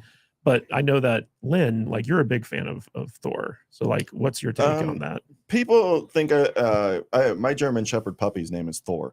And I think people think he's named after Thor, the comic book, but he's not. He's named after the book Thor, about the German Shepherd that faces off with Uncle Ted, who's a werewolf. It was made into a movie in 1996 called Bad Moon with Michael Pare and Merrill Hemingway. I like it, but my dog is actually named Thor after Thor, the German Shepherd in that movie. But I didn't mind Thor, the Marvel comic. But again, I think the period where that was really good, you know, was obviously in the early 80s and stuff like that. You know, when Marvel was doing Thor or Conan and they were doing more of the mythology type characters and things like that. But yeah, I mean, I don't want to see Thor become, you know, a DC movie. You know what I mean? I don't think we need the Dark Thor or whatever. We don't need that. That being said, I mean, if him as an actor isn't interested or is not feeling stimulated or challenged of it, you also don't want him to be the Carpenter where he sticks out his hand and they put a check in it and he mails in his performance. You know, Right. That's not good either. You know what I mean? So I don't know. I'd like to see him stimulated as an actor for Thor and do something. I mean, we all love Robert Downey Jr. as Iron Man, right? But doesn't it seem like he's kind of phoning in those performances now? Right. Because he's so good at it. He's just spinning the wheels in that character. I'm convinced that in the last Spider-Man movie that he was in, and when he cameoed, I forgot which one it was. I'm convinced he wasn't even actually on most of set. the shots were inside the helmet. Yeah, he right? was just on the his helmet. head. So someone just showed up at his house and they're like, "We're gonna record your face. Here's your lines." Yeah, I would like to see him just move forward as an actor, and he can still do that playing Thor. So I don't want to see him just satisfied and just collecting a check in a Thor movie. So do I think Thor needs to be wacky, zany comedy? And I like Ragnarok. I like it. I like It's Ragnarok. fun. You know, I like Love and Thunder. I think most people think Ragnarok is the best Thor movie It for is, the yeah. most part. I think that's their one they enjoy the most, and I think that's across the board. But does it have to be Ragnarok all the time? No. Does it have to be done as a serious Game of Thrones with No. over the top violence and TNA And incest. No, right? Don't no, forget, no. lots of incest. And should Thor be that? No. Well, So- you know what's I funny wouldn't mind is, some incest. in is Thor. like after like this Little bit. interview came out with Hemsworth, Anthony Hopkins came out very publicly and like just trashed his acting in the Thor movies by saying that, like, you know, it was soulless, it was, you know, just for the paycheck, like he hated every minute of it. It's kind of interesting to see, like, especially like with Indiana Jones and like all this other stuff coming out, that the big thing seems to be that the mainstream media and the people involved in these projects seem to be turning against the hand that feeds them in a weird way. Like they're coming out very publicly and saying this shit isn't good. Ooh, contract's almost up. That's what it is. Well, I think Anthony Hopkins, he's no longer involved with Marvel. I mean, would we So- expect Anthony Hopkins to say anything else? I wouldn't. I think his contract's up too. I think Hemsworth's contract is up too because I think he's on a movie by movie basis now. So it's hard to say. I mean, this thing in this article, I had to scroll for like 10 minutes through this giant 20,000 word article. But I mean, it seemed very tame to me what he Typical said. GQ article. It was just like, you know, I think the controversial part was he literally said something like we might have been a little too cartoony in that one. Nothing wrong with that. It's like that's controversial. Right. And the writer's that's- like, let's write a 20,000 page essay about Yeah. this. That's ragging on his Right. director. It's like he thought they went a little too cartoony. Okay, Right. maybe they I mean, did. how is They that did go a little too insulting, cartoony. though? How is that insulting to the director or something? Is it an insult, really? Or is it just making an assessment of your work and what Right. you've done? I don't think it's Taika insulting. towards- Waititi might say, yeah, maybe we went a little too far. I mean, that, it you was know, a little wouldn't shock me. cartoony. The Hammer was like, at one point, the Hammer was making jokes. Remember? Like, Love and Thunder it's was like- horrendous. Right. I You love have a that. comedy about So- cancer, kids. Yeah. It's a horrible, horrible film. And Yeah, not only that, agree. you bring Jane back, and him and Thor don't even really get a last good moment together, and the whole movie ends on a sour note. Yeah, he's a dad or whatever now, but he's a dad to an obnoxious kid who is his own kid. It's like, how can you not even get chemistry to work with your own kid on camera? Well, I can tell you that. is that his own kid? No. Oh. Well, Yeah, it is. Both of those No. kids in that movie are his kids. The little Really? girl at the end is his real kid, and the kid playing him earlier in the movie is him. I did not know that. Yep. That's wild.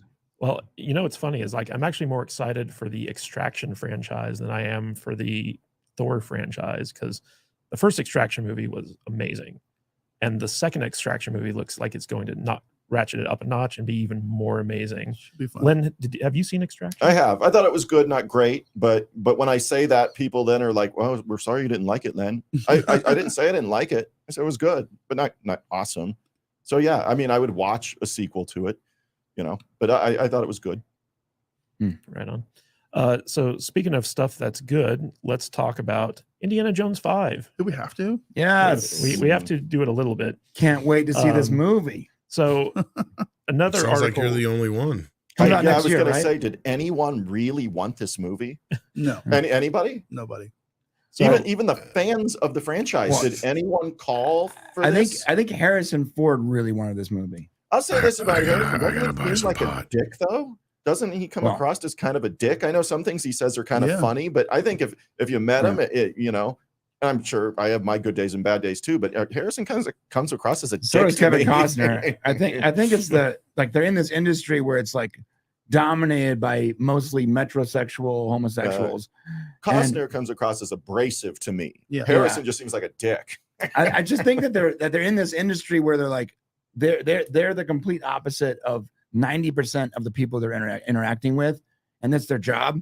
So I can totally see them on their 15th interview that day, where the guy is asking the same fucking 14 questions that he's already, and he's like, "Yeah, that's fine." Well, Oh, let's talk a fine. little bit about this because Indiana Jones 5, The Dial of Destiny, is set to come out over the 4th of July weekend.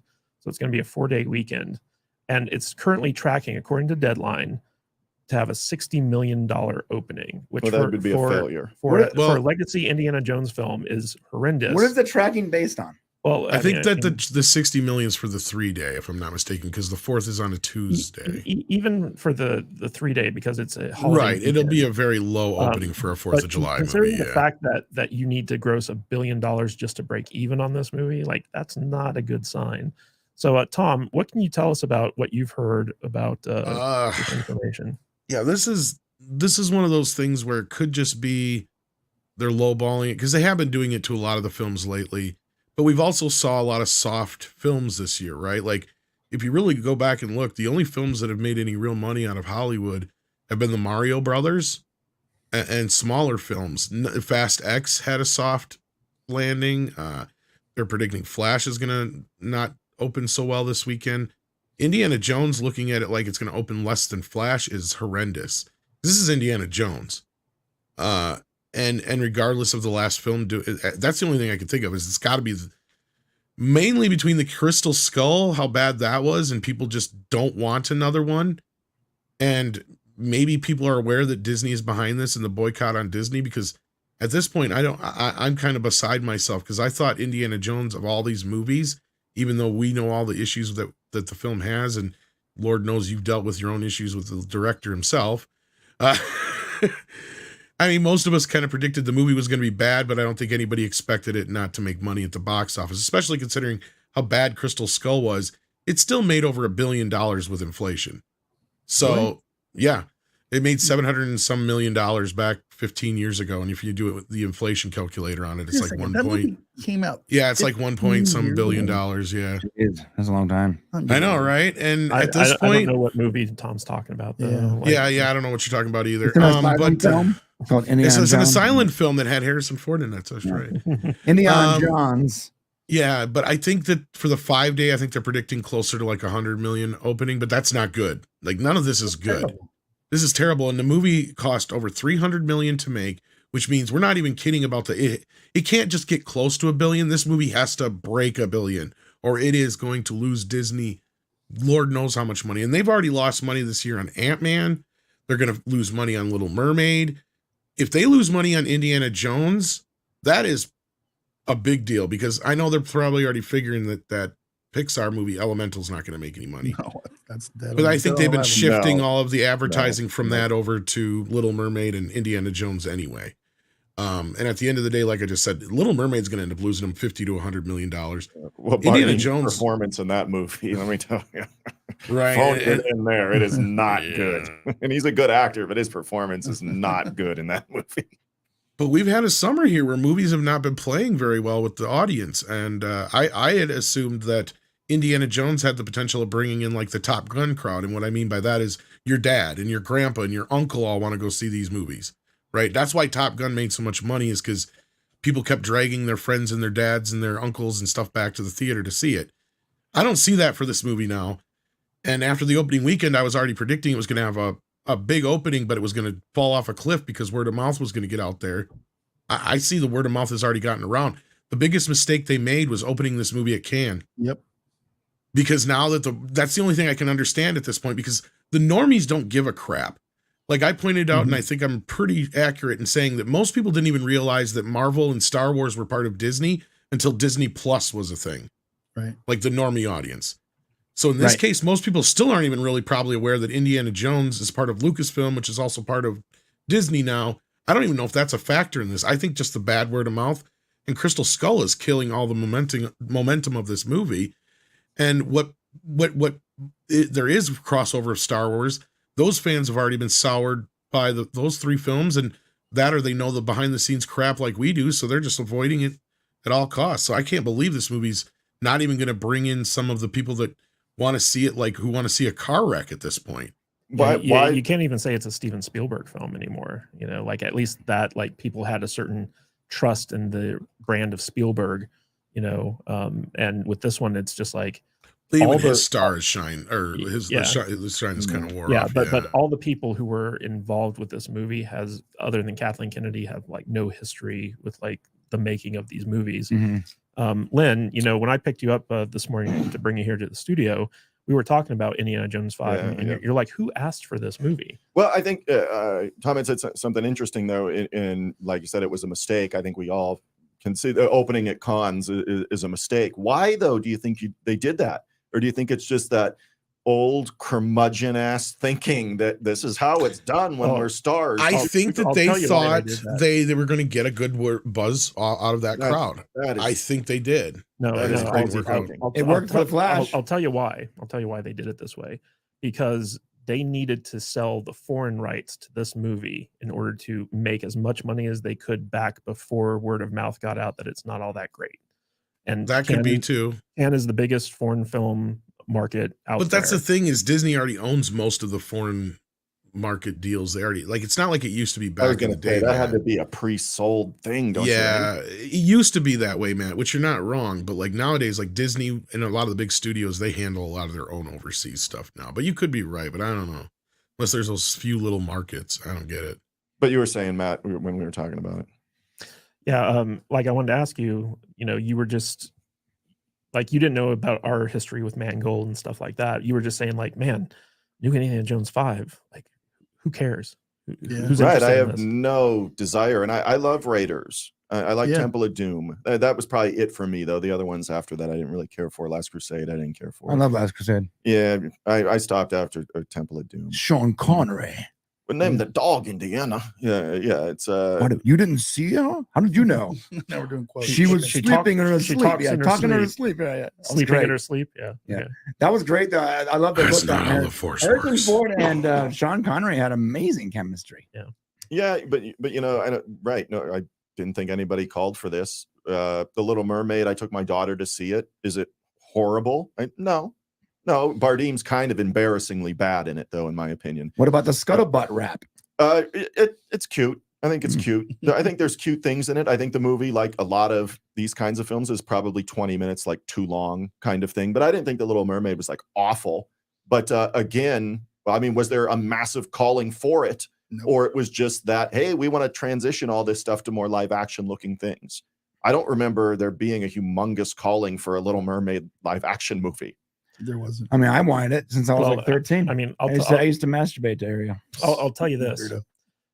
After the movie that shall not be named in the Indiana Jones series, I feel like, yes, fans wanted a proper send-off for Indy, right? They wanted a good final movie for the character. They've been trying to do that with Rambo forever. Yeah, and I think Rambo 4 was actually. I love Rambo 4. End there, because Yeah. then they made Death Wish. Essentially, Rambo 5 is a Death Wish movie. But I feel like there should have been one more Indiana Jones movie to kind of like give the character the send-off he deserves. Or The problem with pass it- the baton. The problem with it is that you have Kathleen Kennedy calling the shots, and you know she's the kiss of death. Yeah. Everything that she touches turns out to be crap. And so, like, the minute that this thing got into production, and the minute that Spielberg left, because Kathleen Kennedy wasn't going to tell Spielberg what to do, Right. So the minute Spielberg left, and they bring in a different director to handle Indiana Jones, the only time in the entire franchise that a different director has been brought in, the signs were on the wall. Mhm. This movie was going to be a shit show, and according to the reviews at Cannes, it's an overbloated, boring movie. It's got lots of action in it, but the action's boring. It's got Phoebe Waller-Bridge schooling Indiana Jones constantly. Who wants to see that? And you've seen the trailers in the scene that was put out and stuff like that. It doesn't look real, right? Like, I think that's the big thing, and that might be part of also what's turning off some of the audience. Like, because people enjoyed Top Gun and some of these other movies with the older original characters coming back in. But one of the selling points of Top Gun is you knew that Tom Cruise was in that plane doing those stunts. The difference here is we're watching this and we all know, right, instinctively, and I think this might be also a problem with The Flash, is like, we know Michael Keaton can't move like that. He didn't move like that in 1989. He ain't moving like it now. Same thing with Indiana Jones here. Dude is 80 years old. Ain't no way he's moving like that, because he sure as heck didn't move like that back in the 80s movies, right? And there's some stunt guy jumping here and there and everywhere and doing the things, but it's not even really it doesn't even look real anymore. Because at least back in the old Indiana Jones films, the thing that sold them was you had whether practical effects, practical stunts, you know, whether it was Harrison or his stunt guy were doing the stunts, right? Like, that dude was drugged behind that. He was drugged behind that truck, man. Truck for like a quarter mile or whatever it was. Like, you could go watch the making of it right now and see it happen, right? Yep. Like, I mean, that's the things we're missing here. You go see the making of this or Crystal Skull, for instance. A lot of it's in front of a green screen. Yep. There's nothing, no thrill to it anymore.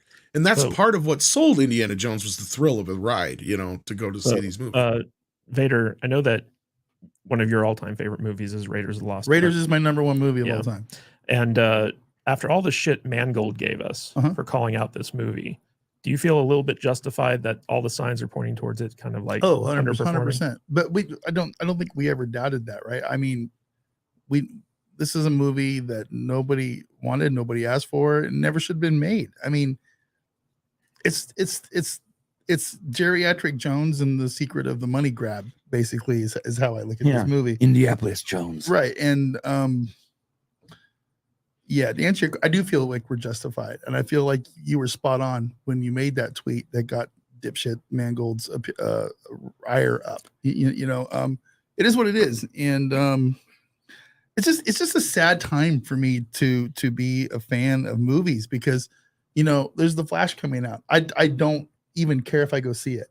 Well, you said you would. So. Shut up. And then there's an Indiana Jones movie coming out. There's an Indiana Jones movie coming out that I should be over the moon about. And I'm like, I guess I'll go watch it, not an opening weekend.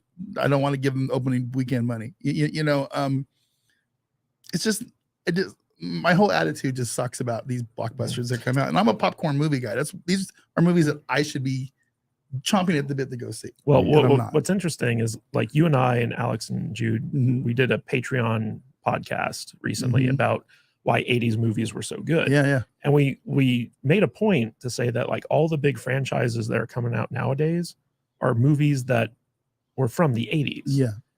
Including Indiana Jones. Yeah, but they're missing the heart Yeah. The missing But soul. I have a comment on that. And Matt, you were saying this about you felt like maybe nobody called for this movie, but you felt that Indiana needed another movie to send him off correctly. How would you send him off? If you're making it, how's the send off go? Oh, that's a big question. That's a whole podcast. Yeah. I mean, yeah, we could devote like an entire episode to just like, okay, what made Indiana Jones so special to begin with? And how do you send this character off? First of all, I wouldn't have a Phoebe Waller-Bridge character in that movie. Well, that should have had short round. Yeah. You'd want to do something where like you pull characters from all the previous Indiana Jones and bring them together in such a way where you have one final hurrah, one last adventure. And you don't kill off Indy, right? You make him triumphant, and you give him either a happy retirement or you pass the torch to someone new. Right. Basically, like you just have to make a final movie that gives the fans everything they've wanted. But if you pass it to somebody new, isn't that a bridge character? Not if it's somebody like Short Round. I was going to say that. I think most of the fans would. I think that's the bigger point of contention here with a lot of people between Phoebe Waller-Bridge and this other new kid that nobody cares about. Right. Is that you've got like 2 or 3 other characters that are not getting any kind of real. Like that's what people loved about The Last Crusade, is that you got to see Indiana Jones with a couple of his friends and his dad riding off into the sunset at the end. Should have been the end. That should have been the end. Right. And most people agree with that. Most people still agree with that. And honestly, I agree with what you guys are saying as far as like passing the torch to Short Round. I don't think anybody'd have a problem because Phoebe Waller-Bridge is the granddaughter or daughter of a character we've never met before until the beginning of this movie, who's supposed to be important to Indiana Jones. Nobody cares. How great would it have been to have like a Short Round and a Mutt competing for Indy's affection? Well, or like I said, you just Mutt's doing his thing. Daughter of Marcus? No, she's not. No, it's a different character altogether. Character. Why in the beginning of the movie? Is she not the daughter of Marcus? Because God forbid we have actual connections, like Matt was saying. I think the you don't actor, even have to show the actor. Just have her be that. Yeah. That makes no sense. The actor who played Marcus passed away, and so like they couldn't do any of like the backstory there, I guess. But like that's so it would have like when I first heard about her character, I thought that she was the daughter most of people Marcus, did. But it's a completely different character. That would have made sense. A new And- character. It would have made sense. John Rhys Davies, I Maybe he believe, meets is her at Marcus's funeral.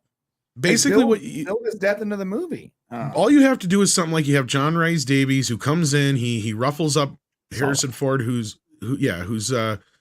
been retired or whatever, and he's like, I need your help, Indy. We got to go get this MacGuffin. You know, it could be the spear or whatever it is, whatever Meet my thing daughter. you want. Fleabag. No, but let me finish real quick. Because You know, like he's retired already, and he's like, well, I'm too old. I can't do this. What do? They go to the school where Harrison Ford used to teach as Indiana Jones. Who's teaching? Short Round's teaching.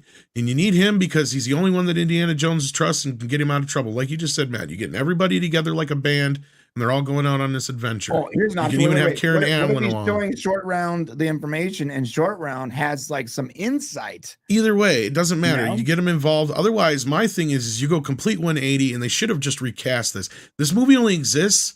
The only reason this movie exists, I know the answer. This is the answer we've been waiting for the last half hour for. The answer to this is because Star Wars The Force Awakens. That's why this movie exists, because that's the only way they could get Harrison Ford to sign on to that movie is if he got one more Indiana Jones movie. That's why this movie happened at the end of the day. And I think they should have recast the role. We should have either like Chris Pratt or somebody else take it over like a 007 role, put it back in the 1940s. It can just continue on. And you can just have different people playing it. When it comes to Sala, I always thought it'd be interesting to see like because he's got like 1 billion children. Yeah. It'd be interesting to see like some of his kids come into like you know play on this stuff. Yeah. Why can't the female in the movie be one of his kids? There's only one person that can play Indiana Jones, and that's Harrison Ford. Well, and I don't agree with what Tom just said. yeah, I'm just saying that's why. No, I No, A agree. lot of people said lot the same of thing people- about Sean Connery playing James Bond too. Well, That's true. but a lot of people, you know, like, they point to Chris Pratt and stuff like that. I actually thought that it'd be cool to go back because, like, you know, Indiana Jones going in like out of the 40s and stuff like that, it's never as fun. So I always thought it'd be fun to go back to Ravenwood, the Indiana Jones's mentor, and have Chris Pratt play that character. That would have been because cool. he was like a proto Indiana Jones, right? Yeah. And we could see like his adventures and like him mentoring a young Indiana Jones or something like that. Don't go backwards. No prequels. Stop that. What? They can tell different stories though. You're giving him bad. Well, we already seen that character. Technically, he's in the Last Crusade. That's who gives he's in the Indy his Last hat. Crusade character. Yeah, That's like that's Marion's dad. Yeah, Right. Yeah, so like I would have thought that like if they wanted to make like a Disney Plus series, then Ravenwood would be the way to go because like you're not fucking with Indiana Jones at that point. That's true. Right. You know, and you could cast Chris Pratt in that role or some other actor other than Harrison Ford and not have the fans be outraged by it, but you still get that swashbuckling kind of like adventure type stuff going on there. Or just make Uncharted movies and stop with Indiana Jones. they tried that too. We're starting to learn that Tom Holland is the new Rock.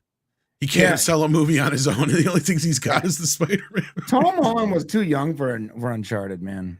They should have gone with Nathan Fillion's too old now, but every movie Tom Holland's done outside of the Spider-Mans is pretty much flopped. So real quick, just around the table, do you guys think Indiana Jones is going to be a success or is it going to fail?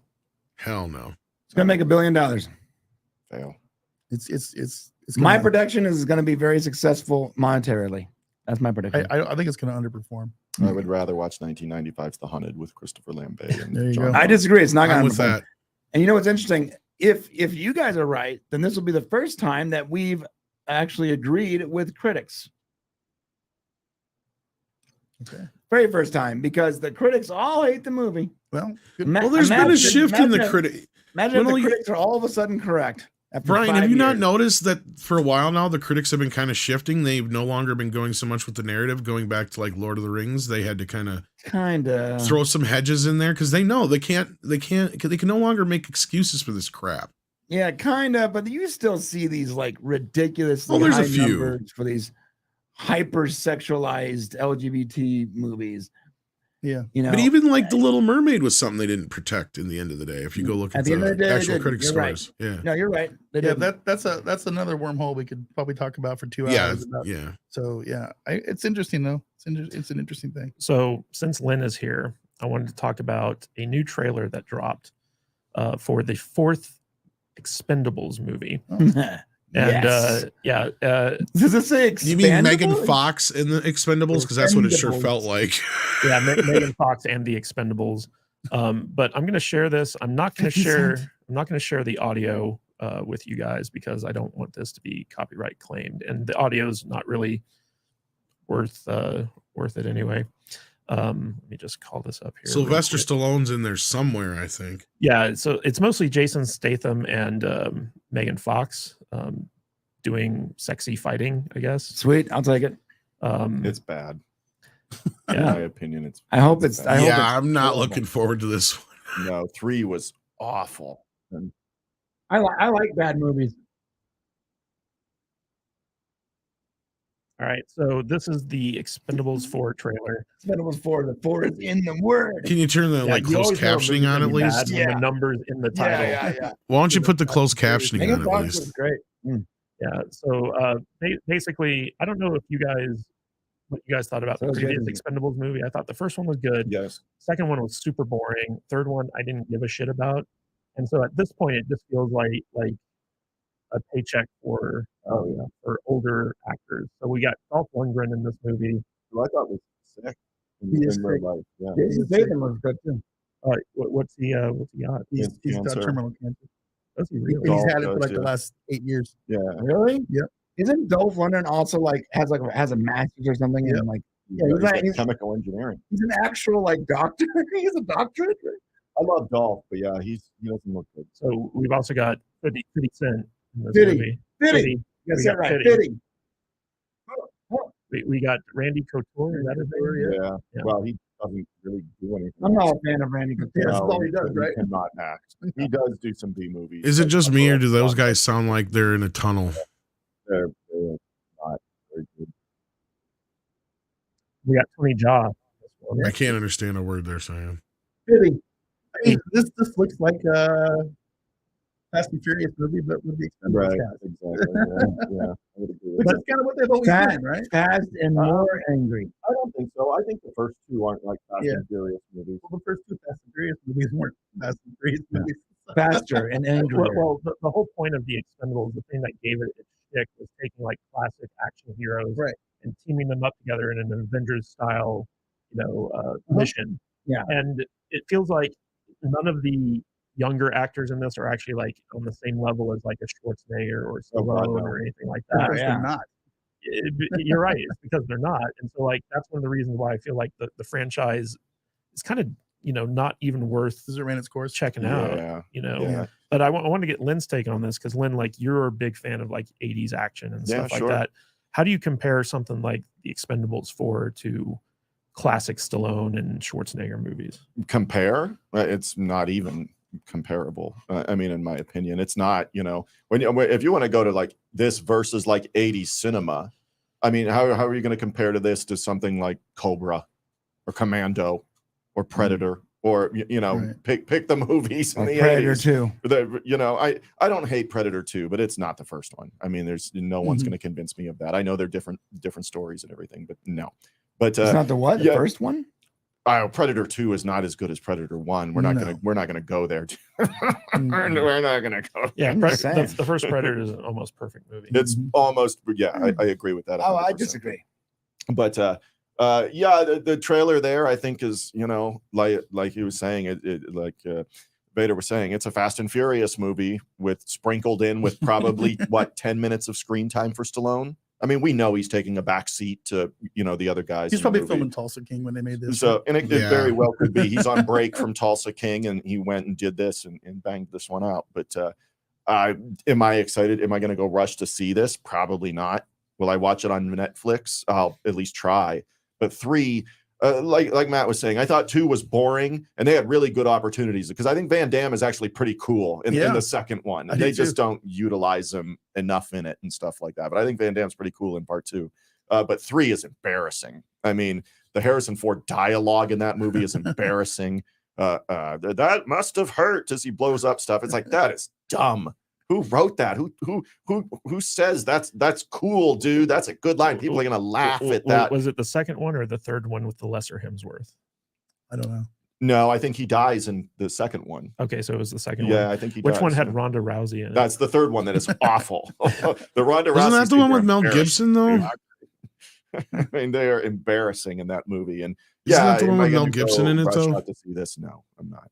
Is Mel Gibson in the third one though? I thought he was the bad guy in that one. Mel Gibson's the bad guy in part Yeah, 3. I liked him in it, but like, yeah, like this. Look, I never really loved any of these films. I feel like they were kind of missed opportunities. It's like I like the idea, I like the concept, but you're right. Like they come off like a Fast and Furious Transformers kind of movie. It's like, what are you doing here? You should be emulating all the canon films that you guys made in the fucking 80s. What is this shit? And that's when I come into it. I'm like, why does this feel like a modern film? It should feel like I'm seeing, you know, one of these older classic films. I don't know. This trailer looks worse than the last 3. I mean, I don't hate them, like I said, but it feels like missed opportunity. It should be just a bunch of boobs, babes, and explosions surrounded by these older instead of Megan action Fox, stars. Yeah. Instead of Megan Fox, where's Cynthia Rothrock? You know? Right. Bring in all those guys. I mean, let's not forget in Expendables 1, people, Eric frickin' Roberts is the villain in part 1. Dude that's Which is done perfect. lots of like crap movies and Well, everything. these should be like Eric the ultimate Roberts is canon the- flicks, right? You know, I mean, Get Runaway Train is one of the best ones. Get and Eric's the Johnny star. Weaver. get Christopher Lambert to show Hell up. yeah, Chuck you know? Norris, all of them. Sure, Fuck it. They had Norris. Chuck. They had Give him Chuck. a fucking sword. Yeah, man. and he was barely in it. And give him a sword. Give him a Yes. sword. Yeah, I mean, Yeah. Chuck Norris shows up in the second one in that cameo role, and it's Yeah. funny, and he goes away, but he doesn't do anything. You That's know? what I Holy mean. shit. I mean, he's old. I mean, he's in his Didn't he- 80s, I think. Didn't he but say still. a Chuck Norris joke? Yeah, I think he does about a snake dying that bites him. What or about something like Jesse the that. Body Ventura? Couldn't they get him back Yeah. for it with Carl Weathers? Exactly, like a bunch of these kind of guys. Exactly, like time to bleed. Isn't Jesse Ventura like in a hole somewhere with a Yeah, tin he's field? probably crazy. Tin field I mean, I hat? get it. Some of them are a little old, but You could get Carl Weathers to make an appearance. Carl which is Weathers great. definitely. Got to be Yeah. on break from The Mandalorian, then, doesn't he? Yeah. He's directing now. He ain't gonna leave a directing acting gig. No. on- Well, he after had his 2 years there. you know. They weren't. But, They didn't make the show for like 2 years, man. I think we just gave him like 2 more movies, right? Well, it never started out that way. That's the problem. Is that's what it should have been? Is a film celebrating all these classic films and Yeah. I am it isn't. glad. I'm glad Tulsa King like brought Stallone back, and he did Yes. it with Yeah. with a good show, because I do think he is an awesome just talent. Mhm. He can write, he can direct, he can do a lot of things.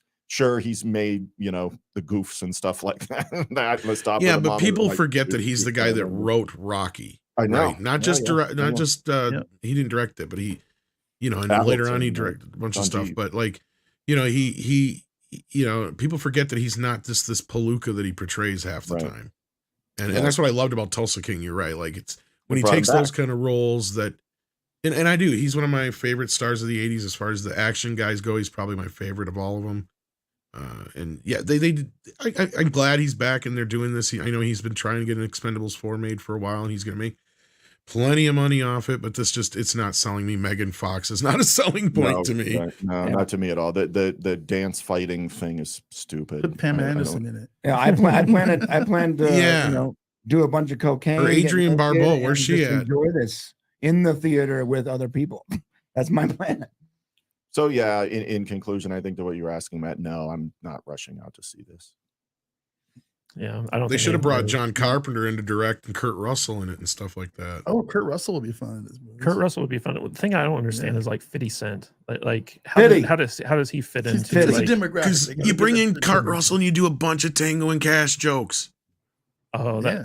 that'd be hilarious. That would be fun. I would support a Tango and Cash Hell yeah, sequel. that would be Yeah, right? I'm aboard a Tango and Cash. Yeah, you know what? Actually, let's get the rest of this crap off the board. Let's just do a Tango and Cash sequel. Yeah. You know, I'm on board with I, that. I would dig They're that. they're both still around and active. They could pull that off. with Fitty.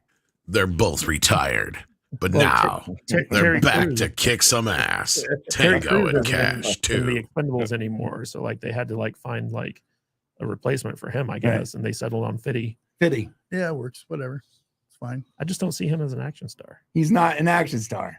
He's not. I don't know, A man. movie star. I didn't see Snoop as an action star in a vampire movie either, I but know he works. that, Okay, I gotta be honest. So it I should like be that fine. movie. But if you had that to, was a good movie. if But you had Jamie to- Foxx made that movie. if you had to replace Terry Crews, Wesley Snipes. Yeah, come on. That's- agree. yeah, Yeah, that's why what- isn't Wesley Snipes in these movies? Like, I there's a thought he lot of was in other one of action them, stars. but I thought so no too. idea. Yeah. Yeah, I That's a thought good he was point. in one of them. Yeah. Dude, that Was he in vampire part film was two? awesome. yeah, it was. Yeah.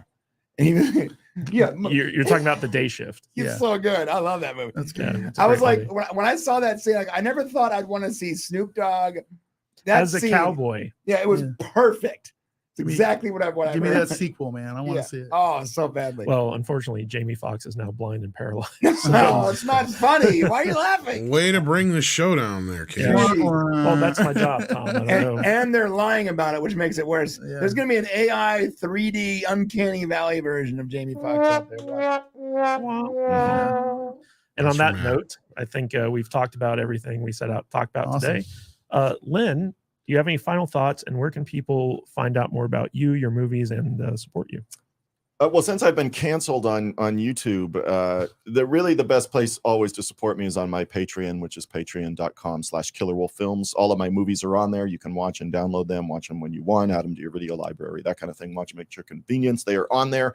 Most of my stuff goes through Vimeo now, but go to patreon.com/killerwolffilms. And it's fun. I mean, like I said, some of the stuff isn't my expertise. I'm not much of a gamer or anything like that. I don't got time to do that stuff really, but the Expendables thing, I'm not going to see it. Indiana Jones, I'm not going to see it. Wednesday I'll watch, that kind of thing. But it's a good time. Yeah, and we just recorded a podcast with you yesterday where you explain the drama behind YouTube canceling you and like what happened and stuff like that. So it'll if, be on Patreon today. Yeah, so if people want to go and support you, your patron's only like $2 a month. $2 a month. That's it. Yeah. So you can check out that episode, find out like what happened with Lynn's Patreon. But we also have a link to his Patreon in the description of this Thank video. you very much. I So check appreciate that out. Brian, you've been doing a lot of live streaming lately. What's going on with you, and do you have any final thoughts? I do have so assuming that I'm not too busy, I should be doing Popcorn Power Hour tomorrow afternoon. I might put that on hold though, because I am editing our The Search for Shah. And it's a video that's coming out on Monday morning on the main channel. And it's all about Captain Shah from Star Trek Legacy. And then later that day at 2:00, we have Raw Rant with Tom Constantino, a la the Orville fame. He has some kind of announcement to make, and he wanted to do it on our show. We don't know what that is, but hopefully it's good. And then if you want to see if you want to watch something that that Muschietti and I created that no one has seen. Go watch the Galaxy Quest doc we did. It's good. It's really good. It has like a pathetic amount of views. I don't understand what's going on. Really? Yeah, it has like 5,000 views, and it's been out for what, 2 weeks now? 3 Yeah, weeks? at least. On a channel that has 117,000 subs. But yeah, go watch it. It's all about Galaxy Quest. It's a good video. It's like an hour long, but it's good. You'll like it. Yeah, it's one of your better ones. I Actually, I agree. It really is. So it's my favorite. Today Yeah. it's my favorite, and no one's watching it. So That's usually what happens, Brian. You put all your heart and soul and blood and did. sweat into these videos, and like I did one on the Karate Kid series. Nobody watched it. so weird. I Nobody put watched it. weeks of effort into this. Oh God, yeah. No, I know. It's Yeah, just and, it's and sad. Brian, we want to thank you for coming out in person to the studio. Yeah, We know anytime. it's very hard to get you out of your man cave. It's very difficult. Yes, but we appreciate you being here. Tom, any What? final thoughts, and where can people find more of you? Final thoughts. Why am I dying? Are you Yes. my doctor? Final Perhaps. thoughts. Final Um, words. Fuck it. Can't take it with me, I guess. I don't know. You can find me on Midnight's Edge After Dark. We have the wrap up tomorrow night. You never know where I might pop up today or between then and now, I guess now and then I should say. It's always fun to get and hang out with you guys. Thanks for having me. Yeah, we appreciate you coming on today. It was a good discussion as always. And how's your dog doing, by the way? She's doing well, doing pretty good considering she's hating the cone of shame, but other than that, she's doing quite well. Cone of Everyone shame. hates the cone of shame. Who doesn't, right? And I hate the cone of I- shame just as much as she does. So I have a cone of shame on my penis. My wife makes me wear a cone of shame when she gets upset with me.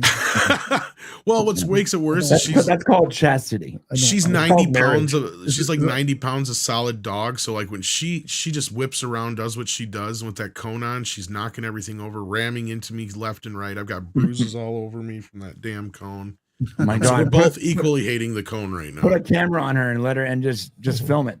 I've Live stream. thought about it. If I had what do you call those, the GoPros or GoPro. whatever, I would have, but I don't. Yeah, I should get one. That's how dumb entertainment is these days. Yeah. Let's watch a dog with the GoPro. I would watch the That'll shit get out a of it. billion views though, Matt. Like you'd be Oh my surprised. God. Still better than Little Mermaid. So Matt Vader 74. Yeah. We're in the midst of June Claude Van Damme Yeah. week. So what's going on with the Salty Nerd podcast and the gaming channel and all Oh that my good God. stuff? We just released yesterday June Claude Van Damme Part 1, double team with JCVD and the thespian extraordinaire Dennis Rodman. Ooh. That's a fantastic movie. And it shredded Mickey Rourke in that. Yeah, Mickey Rourke looks great in that movie. Yeah. He really does. And next week we got the classic knockoff with Jean-Claude Van Damme and Rob Schneider, Schneider. and it's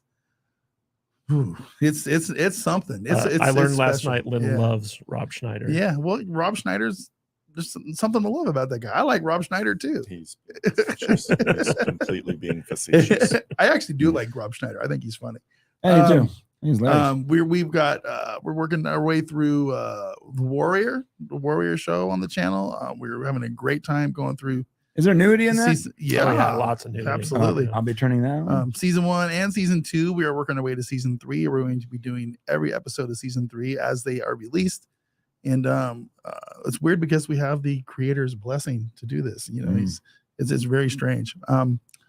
And the gaming channel, we if you guys can go over to Salty Nerd Gaming on YouTube, we are working on putting that together. It's there, it's ready to go. We just haven't made any content yet, and I'm going to be working on some stuff this week. Good luck. So- My gaming channel has been up for Yeah. 3 years, and there's one video on it. So the only thing is with that is it is a side hustle. Me and Alex wanted to have something there because people like to play games, and we need some gaming therapy every once in a while, and we just want to have a place to share it with the fans and the supporters of the show, and that's what that is there for. Right. So it's not gonna get stuff on it every day like the main channel does, but it's there. It's got the blue label on it. The gaming channel is blue, the video channel is red, and blue versus red versus blue kind of thing. See, I went with the And, RGB colors. And but Salty Nerd Gaming on YouTube, check it out, and we definitely are going to be doing some stuff there. It's just going to be a really slow go. So And we should also point out Mhm. that we videotaped our live reaction to the ending of Double Team, which is available at Yeah. saltynerdclub.com in its entirety. It's a very funny video to see like our reaction to like the nuclear explosion that happens at the end of that movie. Yeah, that was something. And also for our Warriors stuff. So at the beginning of season 3, Len Kabasinski himself directed our little sketch that we're going to be putting before that. So it was a real pleasure to get to work with you, Len, on that little. That was actually pretty fun. Oh, that's good. I want it to be fun, but whoever edits that, have fun color correcting that and adjusting the exposure and everything like that on that camera. That is not my different cameras, different places. That's right. Yeah, I wish I would have brought my C100, which I'm really comfortable using, and get some deep, depth of field and shots and stuff like that. This will look when it comes out. I'm afraid people will be like, "Oh, well, this is what we expected somebody like Len to do," and I'm like, "Oh man, I'm so away from that now, though." Look, you know what I mean? Just put a color filter over it, and most people won't notice. Well, it was funny because when Alex and I were going through the shot footage yesterday, we looked at each other and we were like, "This looks just like a Len Kabasinski movie." It was really cool. It was really cool. It was like, oh god, this is exactly what people will expect. But no, watch my stuff since like 2015. The people that come over to my stuff from Red Letter Media or something, they only know, stuff I made like 20 years ago. I mean, that's a lot in indie film. That is a lifetime ago in indie cinema in terms of cameras and what was available and all that kind of stuff. And color correcting. I mean, color correcting is one of those things that people don't really understand how important it is. It's really important for you to feel that continuity in a movie. Yes. I mean, I after 2015, when I did a film called Angel of Reckoning, that's when I tell people to start there. You want to watch one of the really bad ones from 20 years ago, be my guest. But really, I think for those that only know me from like super bad indie stuff 20 years ago, stuff from, after 2015, Angel of Reckoning, we get into Swamp Zombies 2, Challenge of 5 Gauntlets, Hellcat's Revenge 2, obviously Pact of Vengeance that just premiered on Tubi a few months ago here. Pact of Vengeance was just signed by Comcast too, so it's going to be out on all their services, Zumo, those kinds of things. But yeah, I want people to watch the later stuff, but I don't want to be a dick about it either. I remember going to Fangoria and Jeffrey Combs was a speaker there, and what every fan wanted to talk about, Reanimator, right? And he was not having it. He was just like, I did this new period piece film from and nobody wanted to talk about it. He's kind of being a dick about it because he wanted to talk about his new work and stuff. I'm not going to do that. I don't want to be a dick like that. But at the same time, you want to talk about that shot was out of focus in Swamp Zombies 20 years ago, shot on his GL2. Okay, dude, whatever, but watch something new for me and just see, because I think it's not for me to say, the fans have to say that, or the viewers, because I hate the word fan, but the viewers can say, hey, Len got better at this or something like that throughout the years, and I think they would. I think there's something positive you can say just about anything. So, brother, there's a reason why I deleted every video we ever produced before 2019. Yeah, well, there you go. My podcasts were the same way that I do. Some of my audio sucks at the beginning, and it's just like, well, now they're gone because they got deleted with my YouTube channel. But yeah, I think we've made a lot of like improvements when we do stuff. I don't just sit around and not try to get better. Well, Len, it's been a real pleasure having you out here in Las Vegas and getting to hang out with you in person, and being directed by you on video and stuff like that. We really appreciate it. We hope that you come back soon, and we thank you for being on today's live stream as well. Yeah, anytime. So, and I appreciate the wax. I'm sorry. Oh, different guy. My bad. Yeah, I was gonna say, I don't know if that's me. Yeah. But anyway, guys, thank you all so much for being here. We really appreciate it. Next Saturday, we're back to our normal live stream setup outside of the studio. But thank you all for being here. And remember to tune in next Saturday, same salty time, same salty channel. Until then, stay salty, my friends.